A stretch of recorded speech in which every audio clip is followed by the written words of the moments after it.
Hello, hello. Just gonna get the old links up real quick.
Okay, so I think I've got the links up. Oh, I gotta do Blue Sky, right? There's too many places to post.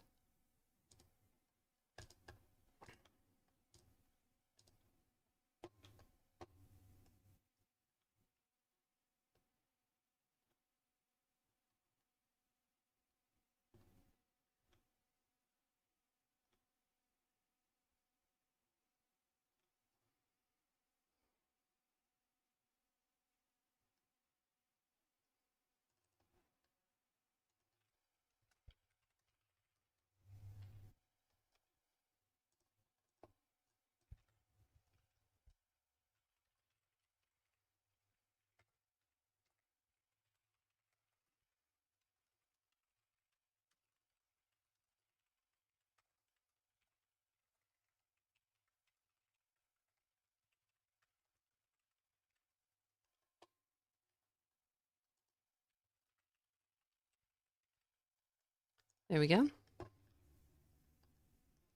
Posted everywhere. Uh,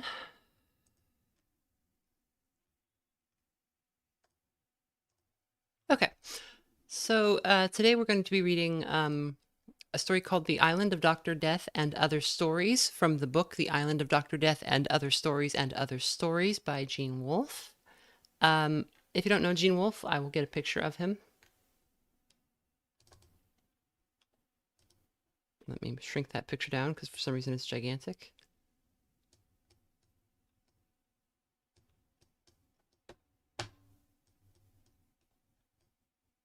Jesus Christ.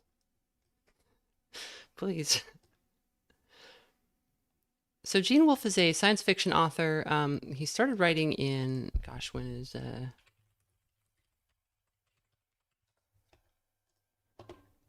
his first book was published in 1970, but I believe he started writing before that. When was The Island of... Okay, so this book's from 1980, which is the same year that his incredible The Shadow of the Torturer came out, but he started writing 10 years before. And I think he was 40 when he started. Uh, he was born in 1931, so yeah, he was like 40 when he started writing. And he had previously been an engineer. He fought in the Korean War. He let me Here's an image. This is an image of him when this is from like 2010, I think. Um, he lived a long and lovely life. He was born, I think, Episcopalian, but he converted to Catholic when he got married. And a lot of people are like, "Oh, he's they just do like they glance at him like, oh, like based conservative sci-fi author." It's like, no, like he's his works are all extremely humanist. He approached religion from a sense of like, if we're here and the world is so like has so much brilliant and amazing potential, and our lives are able to, get to such wild places, like there's it's kind of like that there's got to be something kind of thing. And I think he said along Catholicism because it was cool. He liked the he didn't talk too much about his uh his religion publicly, but it's one of those things where if you're Catholic, you know that there's a very humanist side to it, um despite the way the politics sometimes go. And I think it also has like the I've got Catholic friends, and there's something about the sort of level of like ritual and ceremony to everything that appeals to a certain kind of person. Have I ever considered doing a read of Book of the New Sun? I want to do a big video on Book of the New Sun. I want to do like what happens in Book of the New Sun. I want to do like, wild stuff with that series. So here he is, more around the time this was written. He's wearing a wolf shirt. He had a lot of fun with his name. Um, and so there's always wolves in his stories. His first book, that it was not his first book. It was in 1972. It was, gosh, where are my notes? I didn't get a lot of sleep, so I'm sorry. His second book, his second novel, was The Fifth Head of Cerberus. It is one giant wolf joke. He's delighted by puns and all sorts of other things. So Wolfe's approach to writing was that he liked sci-fi, he liked fantasy. He considered them to be the same thing, right? Because fantasy means you are just kind of making up stories, and if you're doing sci-fi at all, like you're you're trying to make predictions about the future, maybe, but that's not. People try to divide the two, but like science fiction is, you might be saying like, okay, this is where I think the technology's going, but that's kind of where it ends, and the rest of it is you coming up with basically a fantasy story. And so he tried to show that the two were kind of one and the same, and he also was really into the idea that there's no good reason that society should separate literature from genre fiction. And there's definitely like an expectation if you're reading like something that's considered literature, like if you're picking up like a Tom Stoppard book or something, you're going to expect that you're getting like more than just the text, right? Like if you pick up a fantasy novel, it might just be like a guy needs to go get a magic sword to kill an ancient sorcerer, and there might be nothing more to it than that. But his approach was always, there's no reason that the guy getting the sword with the magic sorcerer shouldn't have levels to it. It shouldn't have depth that gives you more. And he's saying like from a writer's perspective, it's a better exercise, and from a reader's perspective, it's just more book, right? Like if you that's the kind of thing that should excite a reader, because it's like if you order a cake and it's only 1 inch thick versus if you order a cake and it's a big huge thing with all the all the trimmings. So he worked really hard to kind of elevate genre fiction, and that's what this story is about today. Uh, he also helped invent the machine that makes Pringles. And if you think about it, he looks kind of like the Pringles man. I don't think that was intentional because I think he looked. I think what happened was he helped invent Pringles, and then an ad agency came up with the this character, Mr. Pringles. Maybe they saw him or something, but I don't think so. I think what happened was later in life he was like, I could just have a mustache like that. And my favorite image of him is this one, which is a YouTube thumbnail from an interview that was done in the 2000s. And this is the person who Dragon Ball Z manga has titled this video Gene Wolfe interview Wizard/Knight.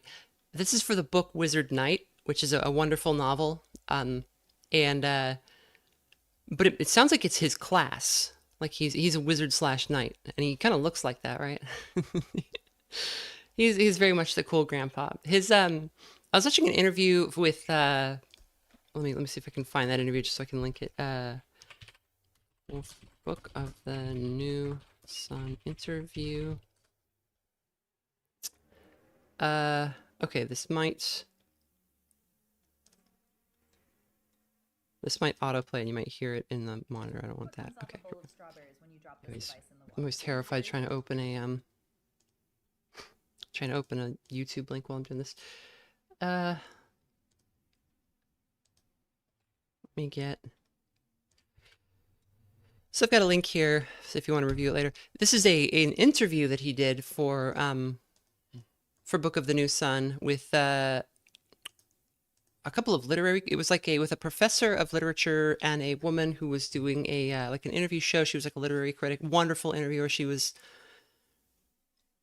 has one of those voices that you can just listen to all day, and really insightful about the story, which is often considered to be a very incorrectly considered to be a very like chauvinist masculine story. Oh, thank you so much, Squeakle. Is that gonna play through the Take your time and get it right. Waiting to hear the Oh, I've got the audio down. Okay. There we go. Sorry, my monitor was turned all the way down. Yeah, thank you for the donut, Squeakle. Oh, and this is in front of the alert box. God. So the hold on, I'll put Squeakle's image up because we accidentally covered up the alert box with this wonderful image of Gene. Here. You'll get your day in the sun, Squeakle.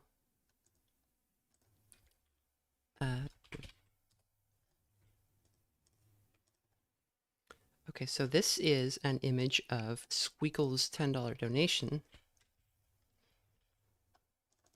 And I'll try to do the Microsoft Sam because I didn't hear it. Maybe it didn't happen. Can't wait for the next video. Take your time and get it right.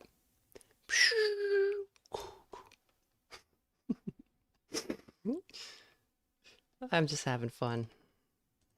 So in this interview that I mentioned that I linked a second ago, Gene is asked a question about his book, and he like briefly in answering the question takes an aside to explain what the meaning of life is, which is a very kind of amusing little moment there.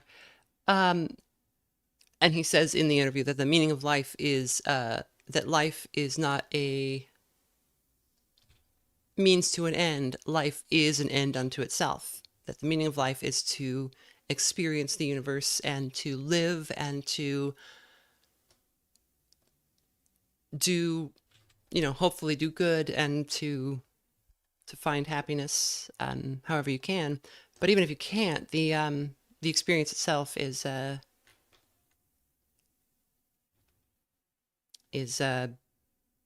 of a self justification, like it justifies itself. It's a very, he words it very well. So today's story is ADHD coded. I would like my alert box to just be Gene Wolfe. We get the Pringles guy, maybe. It's probably like a little animation of him kind of winking or something. and if you don't know how Pringles are made, they're actually not potato slices. They're like the the guys who made Pringles were uh dissatisfied by when you open a bag of potato chips, they're irregular sizes and there's always like crumbs at the bottom and everything. So the guy thought like, well, potatoes are full of starch and they can be kind of you can do all sorts of things with them. Why can't I make mashed potatoes and then turn those into like back into a potato chip? And so if you hear people say like, "Oh, they're not even potatoes," like yes, they are. They're just kind of some magic is done with them, but it's not like chemicals. It's just like boiling and frying and then drying. And there's a machine that they found that like to pack them into a tube, they needed a specific shape because the like if they were just flat or just like a simple curve, they would break in the tube and they wouldn't like sit right and they'd kind of rattle around too much. So they came up with this like saddle shape. If you've ever had like off-brand Pringles, they don't have the shape quite right. Uh, and so getting the roller to like press them in this saddle shape was a huge mechanical undertaking. And Wolfe was like I said, he was an engineer, and so he figured it out. Um, I feel like Wolfe was either autistic or knew a lot of autistic people. If you know this, the engineering field, especially like mechanical engineering, is famously very popular with autistic people. It's they tend to get into the field a lot, especially in the old days when it was harder for people to find like acceptance for that sort of thing, and public education was worse about it. Um, and if you, one of my favorite things about Book of the New Sun is that the main character Severian, and I often on this channel will say, like, "Oh, that character's like autistic coded," or this person like anybody neurodivergent is gonna zero in on this character immediately. Severian is an amazing example. He's the main character of Book of the New Sun. I'll make the thing shrunk down a little bit. He's this fella. Uh, he is an amazing example of autistic coding in a character. He's a as a child he was raised by the Guild of Torturers, which is a kind of a legal arm of the state in his world, and he is remarkably good at his job and kind of really good at anything he really sets his mind to. But he is so amusingly like out of his element in social situations. And it's not that he's like shy or awkward or anything. It's that his viewpoint sits like 20 degrees askew of everybody else's. And it's not incorrect. It's just like he's focused on things that would never matter to other people but make perfect sense to him. And as we're reading it from his perspective, we understand how he got there, and it's very relatable and very funny. I'm not I don't think I'm autistic. I might be, but I think I'm just ADHD. But that's like autism's little brother. But the it winds up being so relatable, and he so that's a book I'm really excited to get to. Today we're talking about Island of Dr. Death and Other Stories and Other Stories. It is about kind of the validity of genre fiction. Specifically, in this case, it's looking at like so we see The Island of Dr. Moreau and Other Stories. This Wells book that's probably one of the inspirations for the title. But if you know like old like pulp novels, like these pulp adventure novels, they would be like in like it'd be like a paperback novel with the cover looking like this.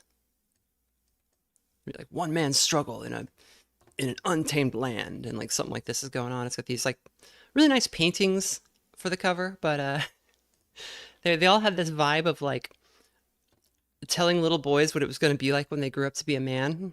And it obviously it's nothing like this, but you know, you get this kind of thing. There's going to be a lot of extremely square-jawed guys punching guys with less good jaws.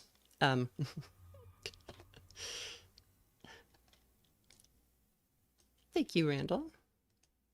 I really got to remember to keep reading Book of the New Sun. It's amazing. If we have time today, I might read the first chapter. It's very, very good. Uh, and if the like the movie Pulp Fiction is talking about like it's the title is referencing this kind of stuff, and the idea of that movie was that uh, Tarantino wanted to make a movie that was high art but was also low entertainment at the same time. I'm sure you've seen the movie, um, and I know the world has kind of turned its back on Mr. Tarantino lately. I think he's a fine director. It's kind of weird, but you kind of want people who make art to be weird. Um, I think my favorite Tarantino movie is Django Unchained, and I feel like it's the entire movie is maybe an apology for saying the N word so many times in Pulp Fiction, especially the scene where he explodes. Because it's the best movie explosion I've ever seen because it's like 8 frames where he's just Django shoots him and he just happened to have some dynamite on him and this like fire tornado appears and he's just gone. It's amazing. Scorn Bit says River City Ransom. Yeah, I feel like River City Ransom has some of that vibe.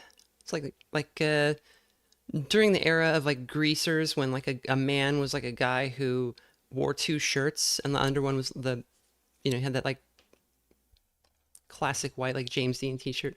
Have I read Johannes Cabal Necromancer? I have not. Who wrote that? He's apologizing by having DiCaprio say it as much as possible. That's true, CIA. And also the interview about where DiCaprio is talking about he was really nervous to even say the word or play that character.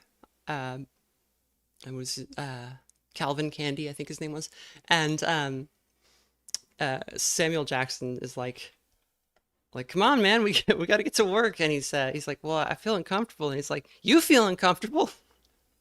Welcome to the party. This is a Tuesday for me. Um, some great stuff.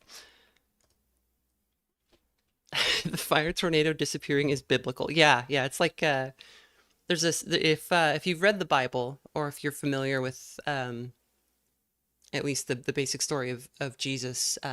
Jesus is betrayed by Judas Iscariot, one of his disciples, who kind of goes to the Roman soldiers and says, "Oh,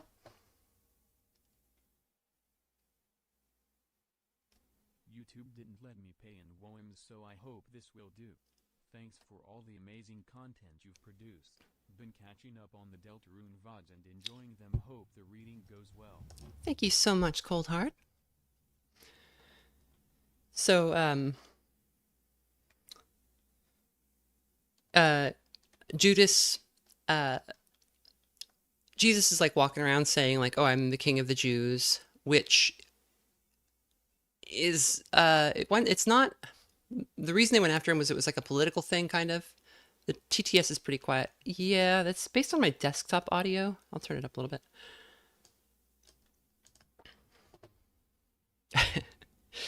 I was talking about the Old Testament prophet Elijah, but go off form. Well, what was if you can explain what happened with Elijah? I know about the bears. The bears is pretty good with Elijah, but I don't remember a tornado. I remember the whirlwind in Job, but um so Judas is like Jesus walking around saying he's the king of the Jews, and it's kind of fine. Like the Romans were like trying to leave the the Israelites, the Hebrews alone, but eventually uh some political stuff happens, and they're like, okay, well we gotta get rid of this guy because like Herod is the king of the Jews, like the Roman guy that they installed, not this random man, this random broke guy riding around on a donkey. So but they're like, we don't know how to pick him out because there's not like photographs yet. And the Romans were so like not.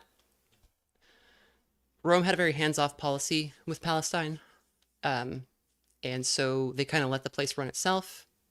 There were a lot of internal politics that made it hard for them to be like externally forceful rulers, but this kind of was a moment of political change, and so they're like, okay, well, we'll see if we can get one of his guys to come talk to us and tell us who Jesus is. And Judas finally comes up, and he's like, okay, well, they're gonna clip him anyway, so I might as well get paid. And he goes to the guards, and he's like, hey, the soldiers. He's like, hey, I'm gonna give this guy like a kiss on the cheek tomorrow, and you'll see, and you'll know that's Jesus. And so, um, So he betrays Jesus. He gives him up to the police. There's a video about it called oh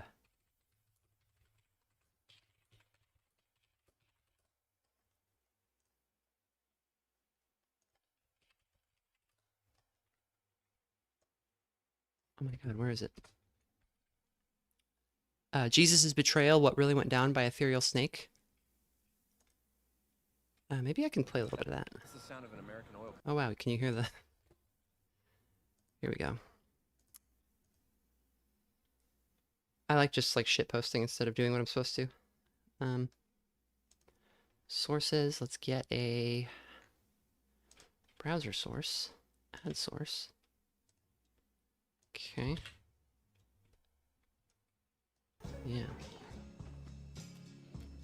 Let's see if we can get to play without the ad. Tools from Harbor Freight are doing hard work. Come on, man.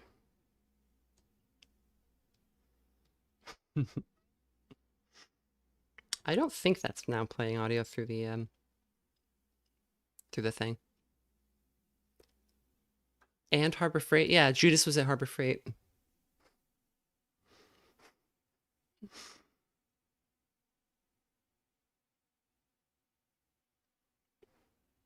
Why are you here, Vampire Diaries? Elijah got fire tornadoed by God and was no more. Okay. My favorite part was Judas kissing the J-Man, which he really didn't have to do. Well, it wasn't like a romantic kiss. He was just... Hold on. I can't get rid of that YouTube premium thing that is it. There we go.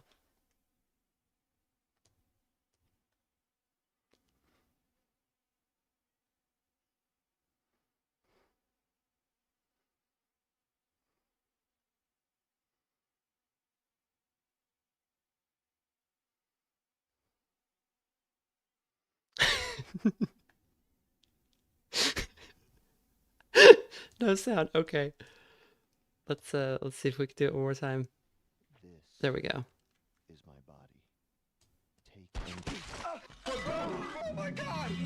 Peter! He's dead. He's dead, Judas. Let's get the fuck out of here. Can't you bring him back? Isn't that something you can do? They shot his fucking head, man! That's not leprosy! Let's go! Oh my God!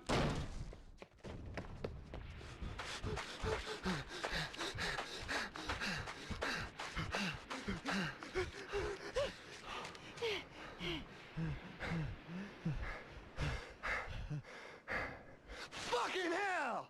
Everything's over. It's all fucked. I invited them to that dinner, Judas. It was supposed to be me. What the fuck happened?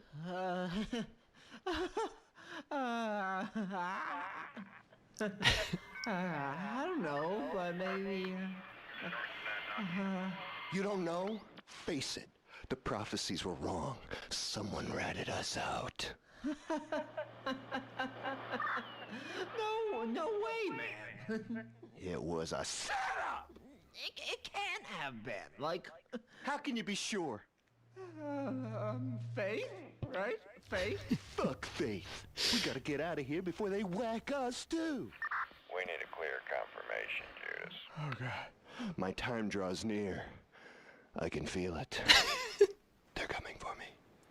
So, man, are you sure you're the one? What? Yeah, like, are you really sure you're him? What are you getting at here? Well, you most certainly are a one, but I'm just not sure you're the one, right? Can you say that again, please? Which bit? Yeah, just the first bit.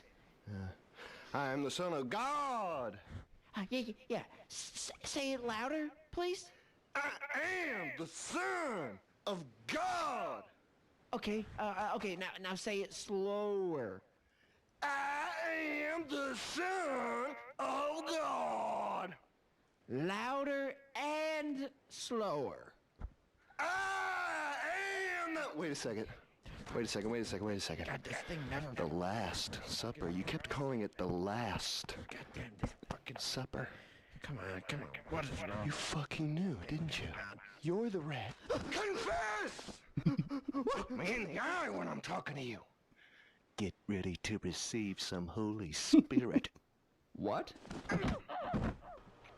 Fuck, Judas got made. Go, go, go! You covered your tracks well, brother, but not well enough. Jesus!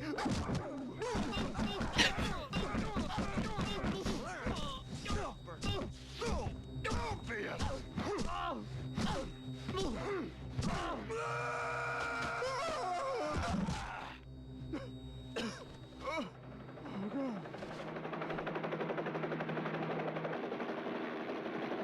Feds! What the hell are they doing here? He doesn't I'm know. sorry, Mary, but I'm about to kill a son of a bitch.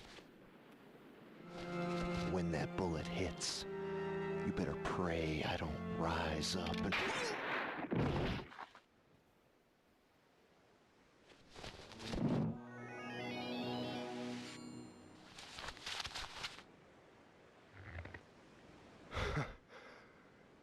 Did you forget the part of the prophecy where you kill yourself? You'd better hope for a miracle if I ever see you again! Get him! Somebody stop that fuck! Why did he have a Boys, get cross? him! Squeakle Get him, says. boys! Alright, I gotta cut it because I'm gonna get dinged for the music. Amazing video. That's by Ethereal Snake. He's got a bunch of those. There's also Mickey Must Choose Between Goofy and His Country is a good one. This was that was before like the big rotoscoping thing took off during COVID when it's like Matthew McCluskey and a couple other guys. So it's all the more impressive. And that the thing where like the camera's shaking and Jesus is just like repeatedly punching the camera from like a first person perspective. That's been used in a couple of memes. It made the rounds a little bit. It's very, very, very amusing. Dudes of Hazmat, yeah. It's like around that. That's it. And also Jesus's voice actor was amazing. Like, who was that?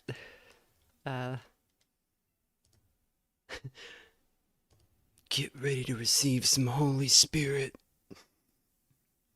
Was that Drew? No, that wasn't Drew. I think you're just saying the that was Jesus himself. That's what he actually sounded like. Yeah, actual recording. So but in the Bible, after all that goes down, and that's pretty much how it goes down. Jesus doesn't beat up Judas. He's like, man, I can't believe you. And Judas is like, sorry, bro. And in I think Matthew, I think Matthew and Mark both attest that he spends the 40 pieces of silver that he got on like to buy like a field, and then to farm, like to start up like a farm, I guess. And then he ends up hanging himself because he can't live with what he's done. But in I think Acts, is it Acts? He and let me get this straight because I want to get the line right.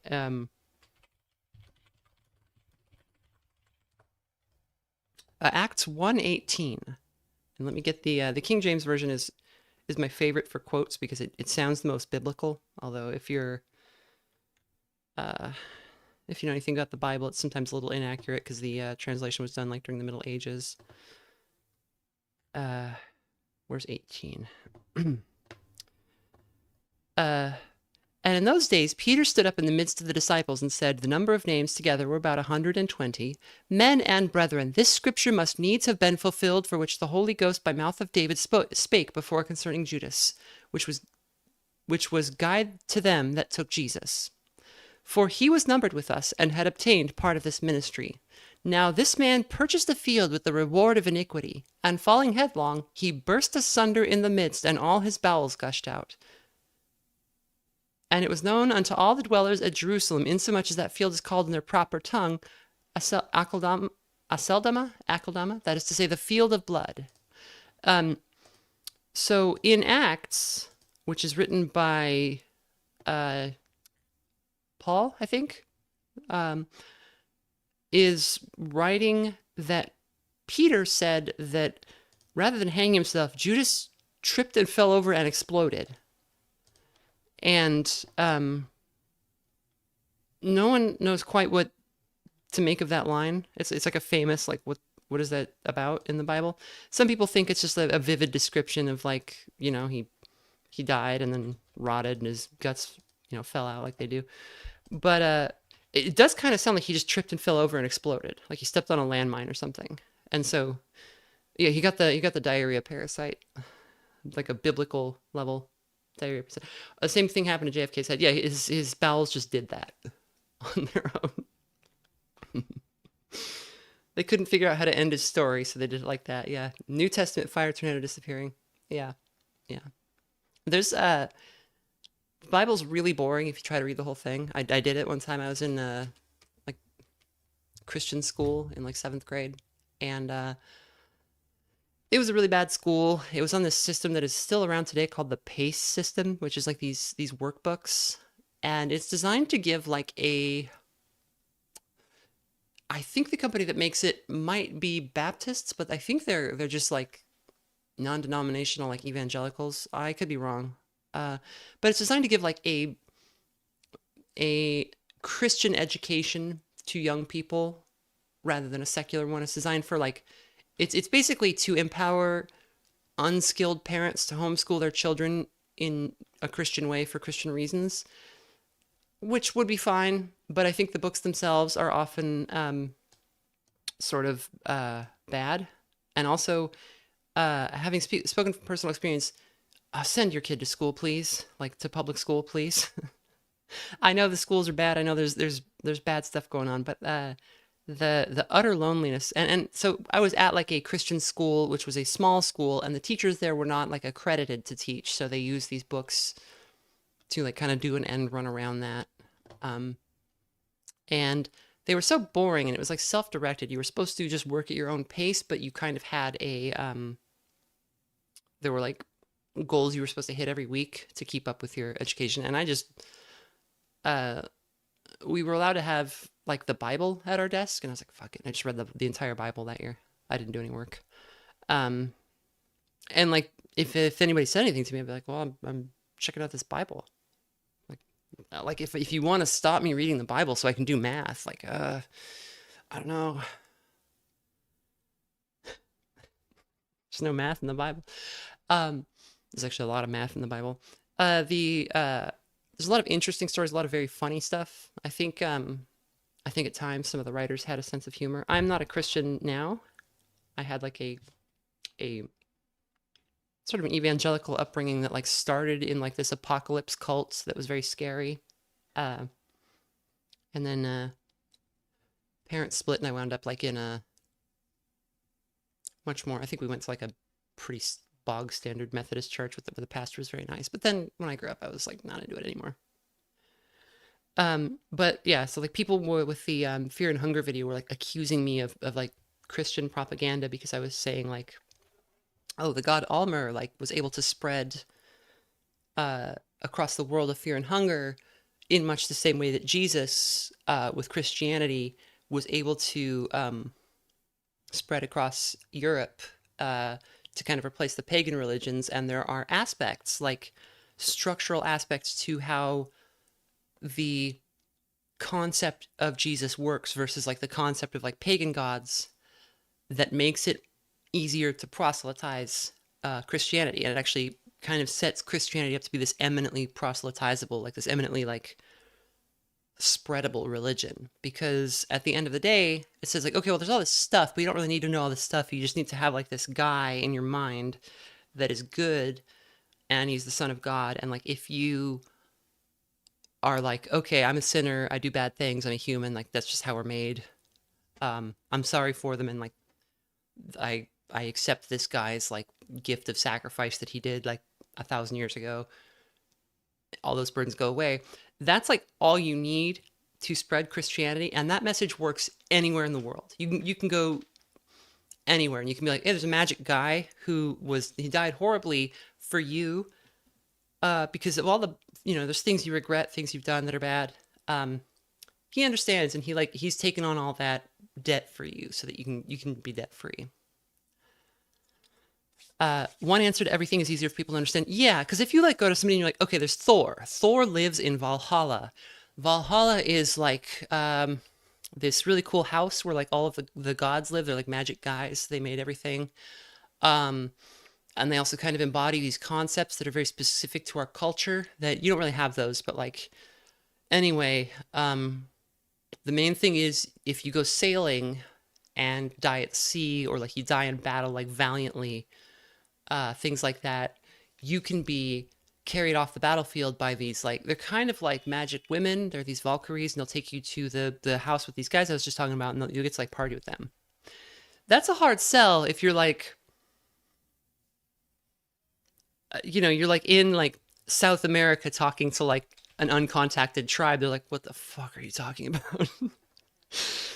about? More Value says, I hate that we don't know more about pagan religions, not because I believe in them, I just find them in the culture they had fascinating. Yeah, if you think about the fact that even today, so much work has to go into preserving dying languages and cultural practices that are going away. Think about how much was lost before we even knew it was there to lose.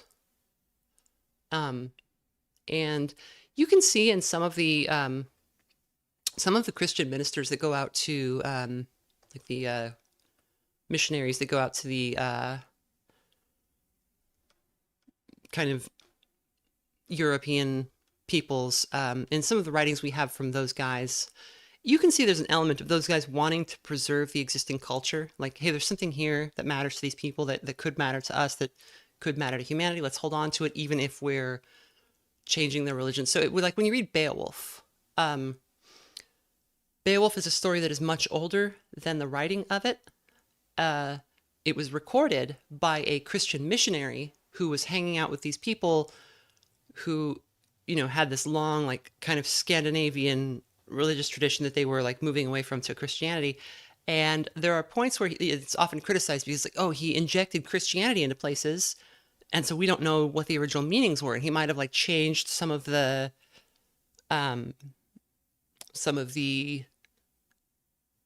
like moral lessons in the story, to kind of make it more of like a good versus evil, like God versus Satan kind of thing. But like the fact that he recorded it all, I think means like he cared for these people and like the culture they had, and he wanted to preserve it, which is, whatever you think about the active missionary work, it's remarkable to see somebody do that in, like, when was that story written down?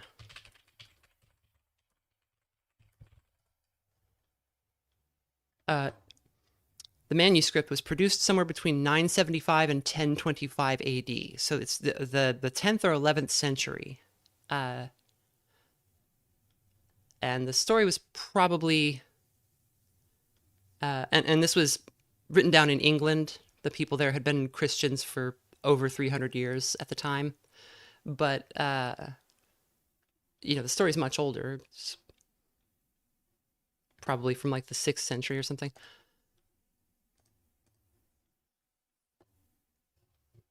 I need to watch The 13th Warrior again. My dad loved that movie, where he was like half Scandinavian, half Irish. The dog can jump. I saw a thing where there's this guy going through a bunch of movies that depict Arabs and Muslims, and kind of looking at how, especially like Western film depicts, because he was like an Arab dude, and he was looking at how Western film depicts Arabs and Islam. And that's one of the only ones where he's like, this movie's all right. Like, halfway through the movie, it kind of changes to a horror story about fighting monsters. and the hero switches from Antonio Banderas' character to the leader of this like Viking group. But the depiction is like he was like, this is one of the only stories where like the Arab is not the barbarian. He's like the cultured guy. So it was a lot of fun. I've seen that guy talk about the dictator. Yeah, I wish I had his name handy. He's cool. Have I seen Seven Samurai? I'm familiar with it. I don't think I've ever actually seen it.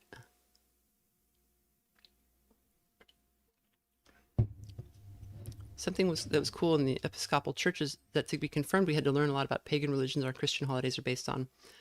Yeah, I mean it's good to have those connections, and it's sad that we lost so much, but you know.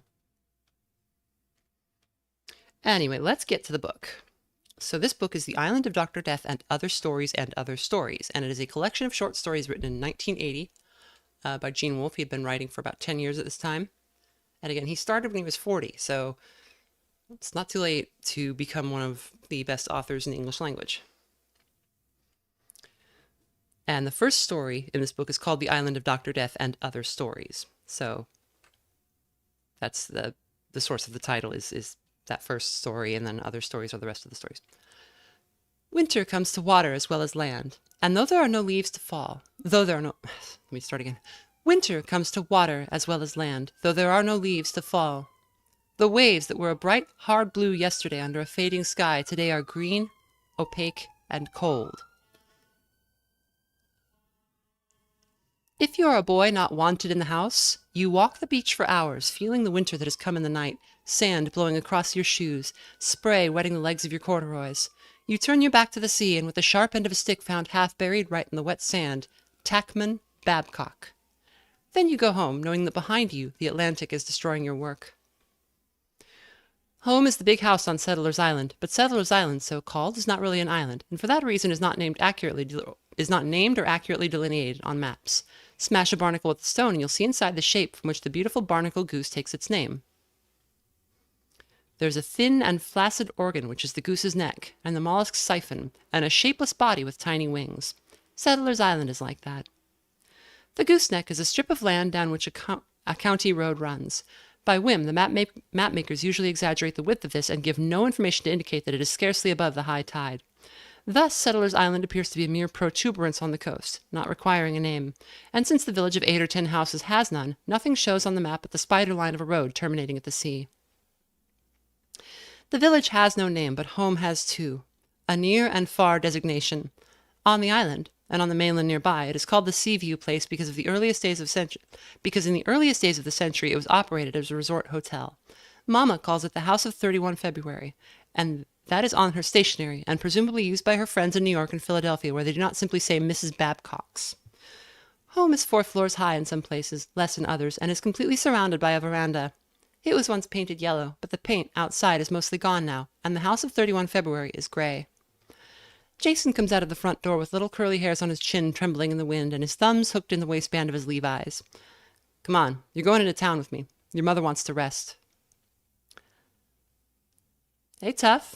Into Jason's Jaguar, feeling the leather upholstery soft and smelly, you fall asleep.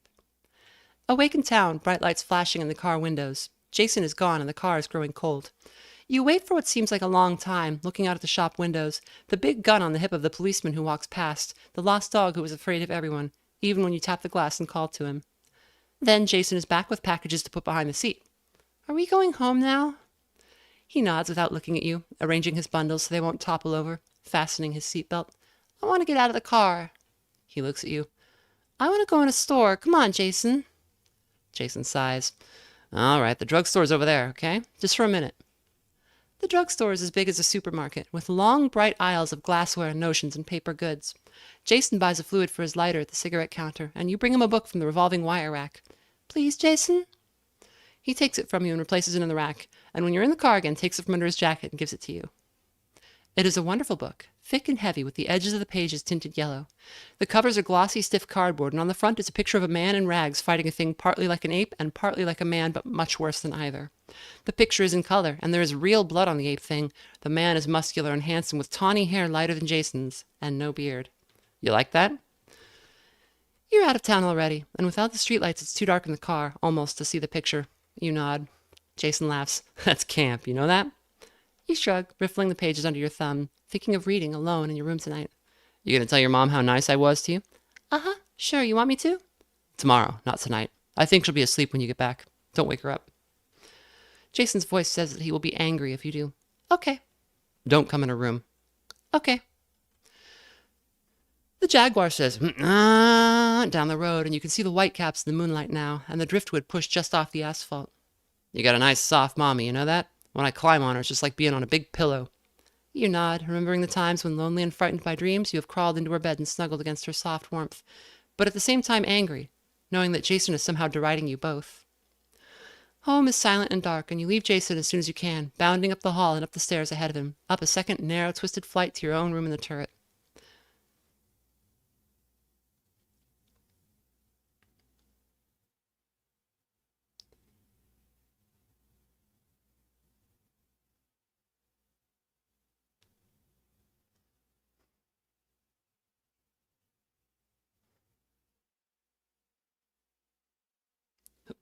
Sorry. I had this story from a man who was breaking his word in telling it. How much it has suffered in his hands, I should say in his mouth, rather, I cannot say. In essentials it is true, and I give it to you as it was given to me. This is the story he told. Captain Philip Ransom had been adrift, alone, for 9 days when he saw the island. It was already late evening when it appeared like a thin line of purple on the horizon, but Ransom did not sleep that night. There was no feeble questioning in his wakeful mind concerning the reality of what he had seen. He had been given that one glimpse and he knew. Instead, his brain teemed with facts and speculations. He knew he must be somewhere near New Guinea, and he reviewed mentally what he knew of the currents in these waters and what he had learned in the past 9 days of the behavior of his raft. The island, when he reached it, he did not allow himself to would in all probability be solid jungle a few feet back from the water's edge. There might or might not be natives, but he brought to mind all he could think of the bizarre Malay and Tagalog he had acquired in his years as a pilot, plantation manager, white hunter, and professional fighting man in the Pacific. In the morning, he saw that purple shadow on the horizon again, a little nearer this time, and almost precisely where his mental calculations had told him to expect it. For 9 days, there had been no reason to employ the inadequate paddles provided with the raft, but now he had something to row for. Ransom drank the last of his water and began stroking with a steady and powerful beat which was not interrupted until the prow of his rubber craft ground into the beach sand. Morning. You are slowly awake. Your eyes feel gummy and the light on your bed is still on. Downstairs there is no one, so you get a bowl and milk and puffed sugary cereal out for yourself and light the oven with a kitchen match so that you can eat and read by its open door. When the cereal's gone, you drink the sweet milk and crumbs in the bottom of the bowl and start a pot of coffee, knowing that will please Mother. Jason comes down, dressed but not wanting to talk, drinks coffee, and makes 1 piece of cinnamon toast in the oven. You listen to him leave, the stretched buzzing of his car on the road, then go up to Mother's room. She is awake, her eyes open, looking at the ceiling, but you know she isn't ready to get up yet. Very politely, because that minimizes the chances of being shouted at, you say, "How are you feeling this morning, Mama?" She rolls her head to look. "Strung out. What time is it, Tacky?" You look at the little folding clock on her dresser. 17 minutes after 8. Jason go? Yes, just now, Mama. She's looking at the ceiling again. You go back downstairs now, Tacky. I'll get you something when I feel better.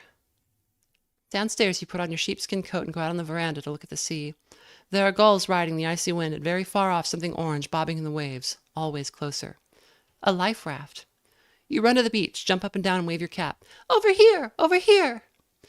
The man from the raft has no shirt, but the cold doesn't seem to bother him. He holds out his hand and says, "Captain Ransom." And you take it and are suddenly taller and older. Not as tall as he is or as old as he is, but taller and older than yourself. Tackman Babcock, Captain. Pleased to meet you. You were a friend in need there a minute ago. I guess I didn't do anything but welcome you ashore. Sound of your voice gave me something to steer for while my eyes were too busy watching that surf. Now you can tell me where I've landed and who you are. You are walking back up to the house now, and you explain to Ransom that you and Mother, and how she doesn't want to enroll you in the school here because she's trying to get you into the private school your father went to once. And after a time, there's nothing more to say, and you show Ransom one of the empty rooms on the 3rd floor where he can rest and do whatever he wants. Then you go back to your own room to read. Do you mean that you made these monsters? Made them? Dr. Death leaned forward, a cruel smile playing about his lips. Did God make Eve, Captain, when he took her from Adam's rib? Or did Adam make the bone and God alter it to become what he wished? Look at it this way, Captain. I am God, and nature is Adam. Ransom looked at the thing who gripped his right hand with hands that might have circled a utility pole as easily. Do you mean that this thing is an animal? Not an animal, the monster said, wrenching his arm. Not an animal, the monster said, wrenching his arm cruelly. Man. Dr. Death's smile broadened. Yes, Captain, man. The question is, what are you? When I'm finished with you, we'll see. Dulling your mind will be less of a problem than upgrading these poor brutes. But what about increasing the efficacy of your sense of smell? Not to mention rendering it impossible for you to walk erect. Not to walk all four on ground, the beast man holding Ransom muttered.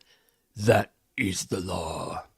Dr. Death turned and called to the shambling hunchback Ransom had seen earlier. Go see to it that Captain Ransom is securely put away. Then prepare the surgery. A car, not Jason's noisy Jaguar, but a quiet, large-sounding car.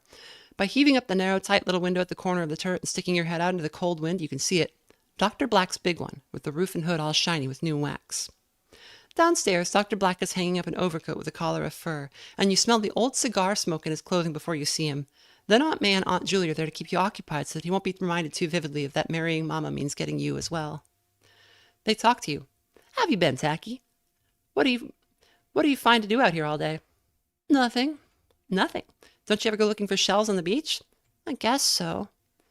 You're a handsome boy, do you know that? Aunt May touches your nose with a scarlet-tipped finger and holds it there. Aunt May is Mother's sister, but older and not as pretty. Aunt Julie is Papa's sister, a tall lady with a pulled-out, unhappy face. It makes you think of him even when you know she only wants Mama to get married again so that Papa won't have to send her any more money.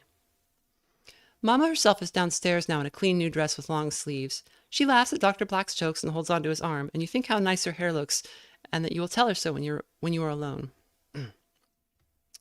Dr. Black says, "How about it, Barbara? You ready for the party?" And Mother, "Heavens, no. You know what this place is like. Yesterday I spent all day cleaning, and today you can't even see what I did. But Julie and May will help me." Dr. Black laughs. "After lunch." You get into his big car with the others and go to a restaurant on the edge of the cliff with a picture window to see the ocean. Dr. Black orders a sandwich for you that has turkey and bacon and 3 pieces of bread, but you're finished before the grown-ups have started. And when you try to talk to Mother, Aunt May sends you out to where there is a railing with wire to fill up the spaces like chicken wire, only heavier, to look at the view. It is not really much higher than the top window at home, maybe a little higher. You put the toes of your shoes in the wire and bend out with your stomach against the rail to look down, but a grown-up pulls you down and tells you not to do it, then goes away. You do it again, and there are rocks at the bottom which the waves wash over in a neat way, covering them up and then pulling back. Someone touches your elbow, but you pay no attention for a minute, watching the water. Then you get down, and the man standing beside you is Dr. Death. He has a white scarf and black leather gloves, and his hair is shiny black. His face is not tanned like Captain Ransom's, but white, and handsome in a different way, like the statue of a head that used to be in Papa's library when you and Mother used to live in town with him, and you think Mama would say after he was gone how good-looking he was. He smiles at you, but you are no older. "Hi." What else can you say? "Good afternoon, Mr. Babcock. I'm afraid I startled you." You shrug. "A little bit. I didn't expect you to be here, I guess." Dr. Death turns his back to the wind to light a cigarette he takes from a gold case. It is longer even than a 101 and has a red tip and a gold dragon on the paper. "While you were looking down, I slipped from between the pages of the excellent novel that you have in your coat pocket." "I didn't know you could do that." "Oh, yes, I'll be around from time to time." "Captain Ransom's here already. He'll kill you." Dr. Death smiles and shakes his head. "Hardly, you see, Tackman. Ransom and I are a bit like wrestlers. Under the various guises we put on our show again and again, but only under the spotlight." He flicks his cigarette over the rail, and for a moment your eyes follow the bright spark out and down and see it vanish in the water. When you look back, Dr. Death is gone and you're getting cold. You go back to the restaurant and get a free mint candy for where the cash register is, and then go sit beside Aunt May again in time to have a coconut cream pie and a hot chocolate. Aunt May drops out of the conversation long enough to ask, "Who was that man you were talking to, Tacky?" "A man." In the car, Mama sits close to Dr. Black, with Aunt Julie on the other side of her, so that she will have to. And Aunt May sits way up on the edge of her seat, with her head in between theirs, so they can all talk. It is gray and cold outside. You think of how long it will be before you're home again, and take the book out. Ransom heard them coming and flattened himself against the wall beside the door of his cell. There was no way out, he knew, save through that iron portal. For the past 4 hours he'd been testing every surface of the stone room for a possible exit, and there was none. Floors, walls, and ceiling were of cyclopean stone blocks, the windowless door of solid metal, locked outside. Nearer, he tensed every muscle and knotted his fists. Nearer, the shambling steps halted. There was a rattle of keys, and the door swung back. Like the thunderbolt of purpose, he dove through the opening. A hideous face loomed above him, and he sent his fist crashing right into it, knocking the lumbering beast man to his knees. 2 hairy arms pinned him from behind, but he fought free, and the monster reeled under his blows. The corridor stretched ahead of him with a dim glow of daylight at the end. He sprinted for it. Then, darkness. When he recovered consciousness, he found himself already erect, strapped to the wall of a brilliantly lit room which seemed to share the characteristics of a surgical theater and a chemical laboratory. Directly before his eyes stood a bulky object which he knew must be an operating table, and upon it, covered with a sheet, lay the unmistakable form of a human being. He had hardly had time to comprehend the situation when Dr. Death entered, no longer in the elegant evening dress in which Ransom had beheld him last, but wearing white surgical clothing. Behind him limped the hideous Golo, carrying a tray of implements.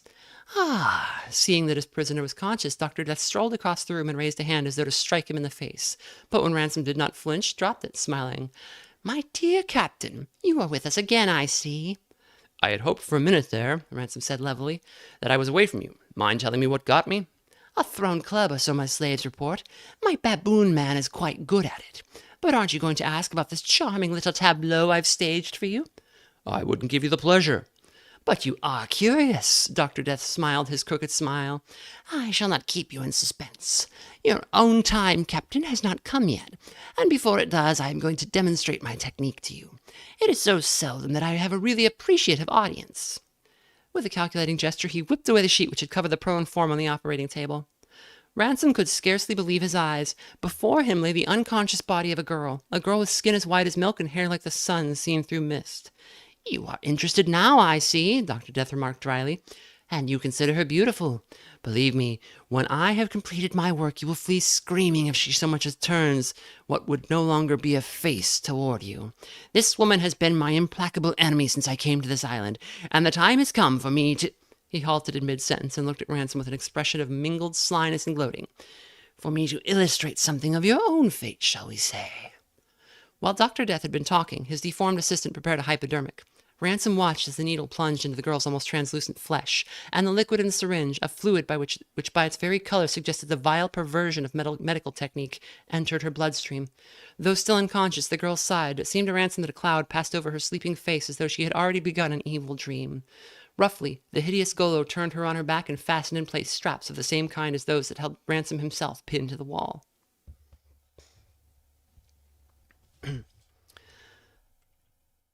"What are you reading, Tacky?" Aunt May asked. "Nothing." He shut the book. "Well, you shouldn't read in the car. It's bad for your eyes." People used to tell me that when I was a kid. Like, what are you talking about? How could that possibly be bad for my eyes? Dr. Black looked back at them for a moment, then asked Mama, "Have you gotten a costume for the little fella yet?" "For Tacky?" Mama shook her head, making her beautiful hair shine even in the dim light of the car. "No, nothing. It will be past his bedtime." "Well, you'll have to let him see the guests anyway, Barbara. No boy should miss that." And then the car was racing along the road out to Settler's Island. And then you were home. Ransom watched as the loathsome creature edged toward him. Though not as large as some of the others, its great teeth looked formidable indeed, and in one hand it grasped a heavy jungle knife with a razor edge. For a moment he thought it would molest the unconscious girl, but it circled around her to stand before Ransom himself, never meeting his eyes. Then, with a gesture as unexpected as it was frightening, it bent suddenly to press its hideous face against his pinned right hand, and a great shuddering gasp ran through the creature's twisted body. Ransom waited, tense.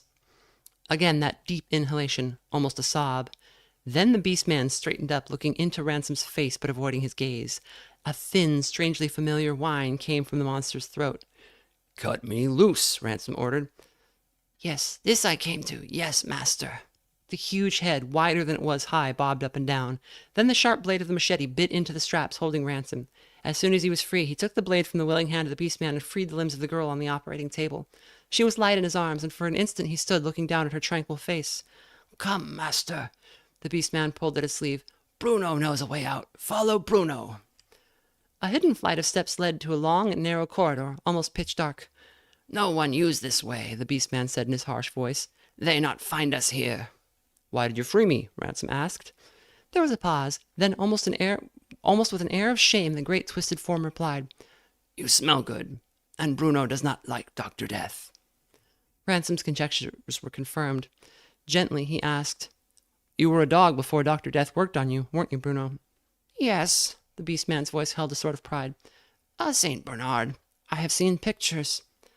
Dr. Death should have known better than to employ his foul skills on such a noble animal, Ransom reflected aloud. Dogs are too shrewd in judging character, but then the evil are always foolish in the final analysis. Unexpectedly, the dog-man halted in front of him, forcing Ransom to stop too. For a moment the massive head bent over the unconscious girl. Then there was a barely audible growl. You say, master, that I can judge. Then I tell you Bruno does not like this female Dr. Death calls Talar of the Long Eyes. You put the open book face down on the pillow and jump up, hugging yourself and skipping bare heels around the room. Marvelous! Wonderful! But no more reading tonight. Save it! Save it! Turn the light off, and in the delicious dark put the book reverently away under the bed, pushing aside pieces of the Tinker Toy set and the box with the filling station game cards. Tomorrow there will be more, and you can hardly wait for tomorrow. You lie on your back, hands under head, covers up to chin, and when you close your eyes you can see it all. The island with jungle trees swaying in the wind, Dr. Death's castle lifting its big cold grayness against the hot sky. The whole house is still. Only the wind and the Atlantic are out. Familiar sounds. Downstairs, Mother is talking to Aunt May and Aunt Julie, and you fall asleep. You are awake. Listen. It's very late. A strange time you have almost forgotten. Listen. So quiet it hurts. Something. Listen. On the steps. You get out of bed and find your flashlight, not because you are brave, but because you cannot wait there in the dark. There's nothing in the narrow, cold little stairwell outside your door, nothing in the big hallway of the second floor. You shine your light quickly from end to end. Aunt Julie is breathing through her nose, but there is nothing frightening about that sound. You know what it is, only Aunt Julie, asleep, breathing loud through her nose. Nothing on the stairs coming up. You go back to your room, turn off your flashlight, and get into bed. When you're almost sleeping, there's the scrabbling sound of hard claws on the floorboards and a rough tongue touching your fingertips.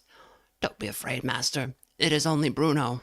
And you feel him, warm with his own warm and smelling of his own smell, lying beside your bed. Then it is morning. The bedroom is cold and there is no one in it but yourself. You go to the bathroom where there's a thing like a fan but with hot electric wires to dress. Downstairs, Mother is already up with the cloth thing tied over her hair, and so are Aunt May and Aunt Julie, sitting at the table with coffee and milk and big slices of fried ham. Aunt Julie says, "Hello, Tacky," and Mother smiles at you. There's a plate out for you already, and you have ham and toast. All day the three women are cleaning and putting up decorations. Red and gold paper masks Aunt Julie made to hang on the wall, and funny lights that change color and go around. And you try to stay out of the way and bring in wood for the fire in a big fireplace that almost never gets used. Jason comes, and Aunt May and Aunt Julie don't like him, but he helps some and goes into town with his car for things he forgot to buy before. He won't take you this time. The wind comes in around the window, but they won't let you alone in your room, and it's even quiet up there because they're all downstairs.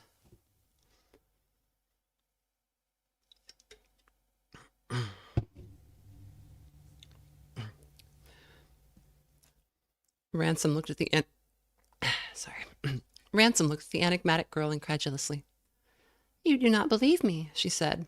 It was a simple statement of fact, without anger or accusation. "You have to admit it's pretty hard to believe," he temporized. "A city older than civilization, buried in the jungle here on this little island?" Talar said tonelessly, "When you were as he," she pointed at the dogman, "is now, Lemuria was queen of this sea. All that is gone except my city. Is not that enough to satisfy even time?" Bruno plucked at Ransom's sleeve. "Do not go, master. Beastmen go sometimes. Beastmen Dr. Death does not want. Few come back. They are very evil at that place." "You see," a slight smile played about Talar's ripe lips, "even your slave testifies for me. My city exists." "How far?" Ransom asked curtly. "Perhaps a day's travel through the jungle." The girl paused as though afraid to say more. "What is it?" Ransom asked. "You will lead us against Dr. Death? We wish to cleanse this island, which is our home. Sure, I don't like him any more than your people do, maybe less. Even if you do not like my people, you will lead them? If they'll have me, but you're hiding something. What is it? You see me, and I might be a woman of your own people. Is that not so? They were moving through the jungle again now, the dog man reluctantly acting as a rear guard. Very few girls of my people are as beautiful as you are, but otherwise, yes. And for that reason I am high priestess to my people, for in me the ancient blood runs pure and sweet. But it is not so with all, her voice sunk to a whisper. When a tree is very old and yet still lives, sometimes the limbs are strangely twisted. Do you understand? Tacky? Tacky, are you in there? Uh-huh. You put the book inside your sweater. Well, come and open this door. Little boys ought not to lock their doors. Don't you want to see the company? You open, and Aunt May is a gypsy with long hair that isn't hers around her face and a mask that is only at her eyes. Downstairs, cars are stopping in front of the house, and Mother is standing in the door dressed in day-glow robes that open down the front, but cover her arms almost to the end of her fingers. She is talking to everyone as they come in, and you see her eyes are bright and strange the way they sometimes are when she dances by herself and talks when no one is listening.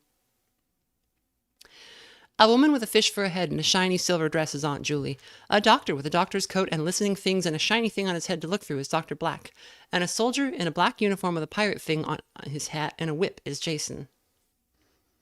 The big table has a punch bowl and cakes and little sandwiches and hot bean dip. You pull away when the gypsy is talking to someone and take some cakes and sit under the table watching legs. There is music and some of the legs dance, and you stand there a long time. Then a man's and a girl's legs dance close to the table, and there's suddenly a laughing face in front of you. Captain Ransom's. What are you doing under their attack? Come on out and join the party. And you crawl out, feeling very small instead of older, but older when you stand up. Captain Ransom is dressed like a castaway in a ragged shirt and pants torn off at the knees, but all clean and starched. His love beads are seeds and seashells, and he has his arm around a girl with no clothes at all, just jewelry. Tack, this is Talar of the Long Eyes. You smile and bow and kiss her hand and are nearly as tall as she. All around, people are dancing or talking, but no one seems to notice you with Captain Ransom With Captain Ransom on one side of Talar and you on the other, you weave your way through the room, avoiding the dancers and the little groups of people with drinks. In the room you and Mother use as a living room when there's no company, 2 men and 2 girls are making love with the television on, and in the little room past that, a girl is sitting on the floor with her back to the wall, and men are standing in the corners. Hello, the girl says. Hello to you all. She is the first one to have noticed you, and you stop. Hello. I'm going to pretend you're real. Do you mind? No. You look around for Ransom and Talar, but they are gone, and you think that they are probably in the living room, kissing with the others.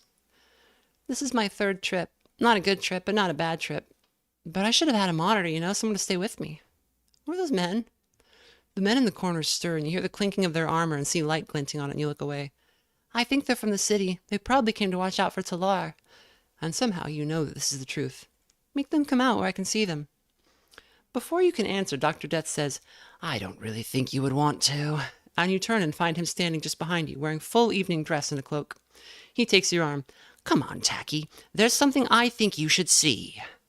You follow him to the back stairs and then up, and along the hall to the door of Mother's room. Mother's inside on the bed, and Dr. Black is standing over her, filling a hypodermic. As you watch, he pushes up her sleeve so that all the other injection marks show ugly and red on her arm, and all you can think of is Dr. Death bending over Talar on the operating table. You run downstairs looking for Ransom, but he's gone. There's nobody at the party at all except the real people, and in the cold shadows of the black stoop, Dr. Death's assistant Golo, who will not speak, but only stares at you in the moonlight with pale eyes. The next house down the beach belongs to a woman you have seen sometimes cutting down the dry fall remnant of her asparagus, or hilling up her roses while you played.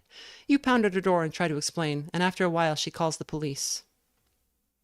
Across the sky, the flames were licking at the roof timbers now. Ransom made a megaphone of his hands and shouted, "Give up! You'll all be burned to death if you stay in there!" But the only reply was a shot, and he was not certain they had hurt him. The Lemurian bowman discharged another flight of arrows at the windows. Talar grasped his arm. "Come back before they kill you!" Numbly he retreated with her, stepping across the massive body of the bull man, which lay pierced by 20 or more shafts. You fold back a corner of the page and put the book down. The waiting room is cold and bare, and although sometimes the people hurrying through smile at you, you feel lonely. After a long time, a big man with gray hair and a woman in a blue uniform want to talk to you. The woman's voice is friendly, but only the way teachers' voices are sometimes. "I'll bet you're sleepy, Tackman. Can you talk to us a little still before you go to bed?" "Yes." The gray-haired man says, "Do you know who gave your mother drugs?" "I don't know. Dr. Black was going to do something to her." He waves that aside. "Not that. You know, medicine. Your mother took a lot of medicine. Who gave it to her? Jason? I don't know. The woman says, your mother's going to be well, Tackman, but it will be a while. Do you understand? For now, you're going to have to live for a while in a big house with some other boys. All right. The man. Amphetamines. Does that mean anything to you? Did you ever hear that word? You shake your head. The woman. Dr. Black was only trying to help your mother, Tackman. I know you don't understand, but she used several medicines at once, mixed them, and that can be very bad. They go away and you pick up the book and riffle the pages, but you do not read. At your elbow, Dr. Death says, what's the matter, Tacky? He smells of scorched cloth and there's a streak of blood across his forehead, but he smiles and lights one of his cigarettes. You hold...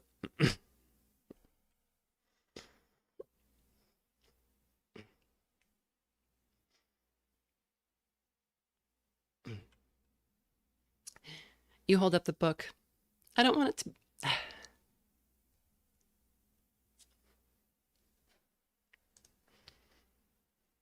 Sorry.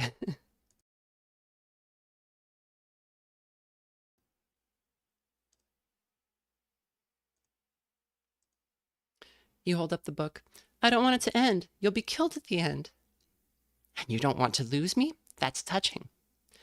You will, won't you? You'll burn up in the fire and Captain Ransom will go away and leave Talar.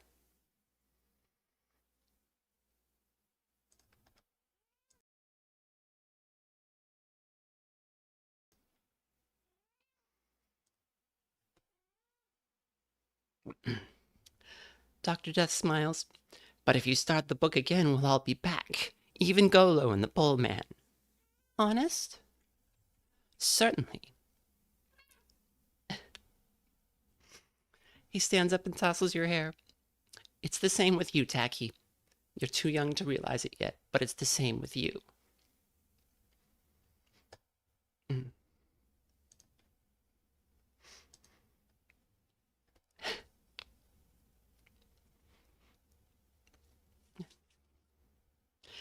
And that's the end of the story.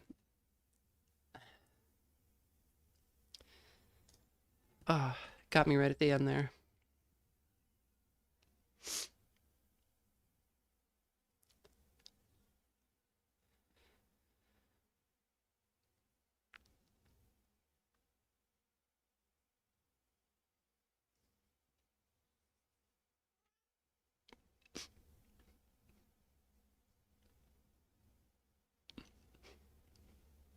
Grub's here.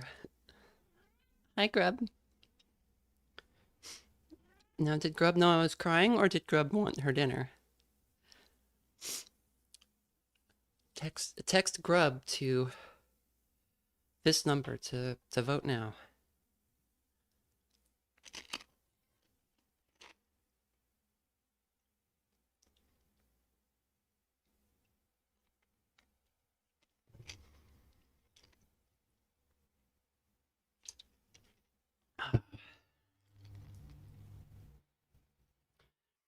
So this story works as kind of like a thesis for Gene Wolfe's work in general.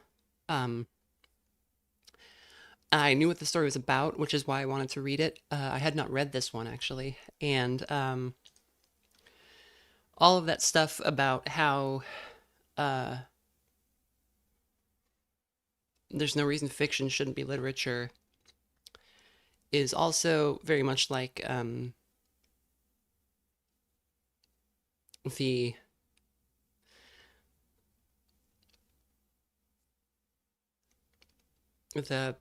power of stories. Like, even obviously this book that the boy is reading, that Tacky's reading, is not very good, I don't think. I think it's just like one of these, you know, pulp novels.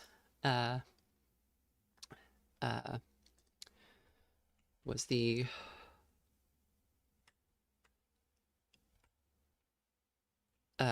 like Jason was making fun of the book even, and the fact is, this book got Tacky through this time in his life, this very hard time. And something about Dr. Death being the one to show up and make him feel better was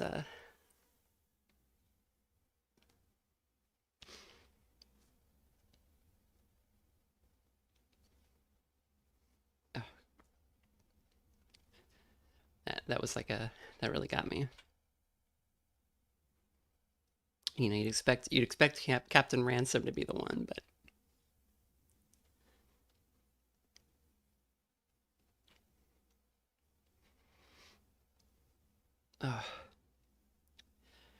I'll be okay.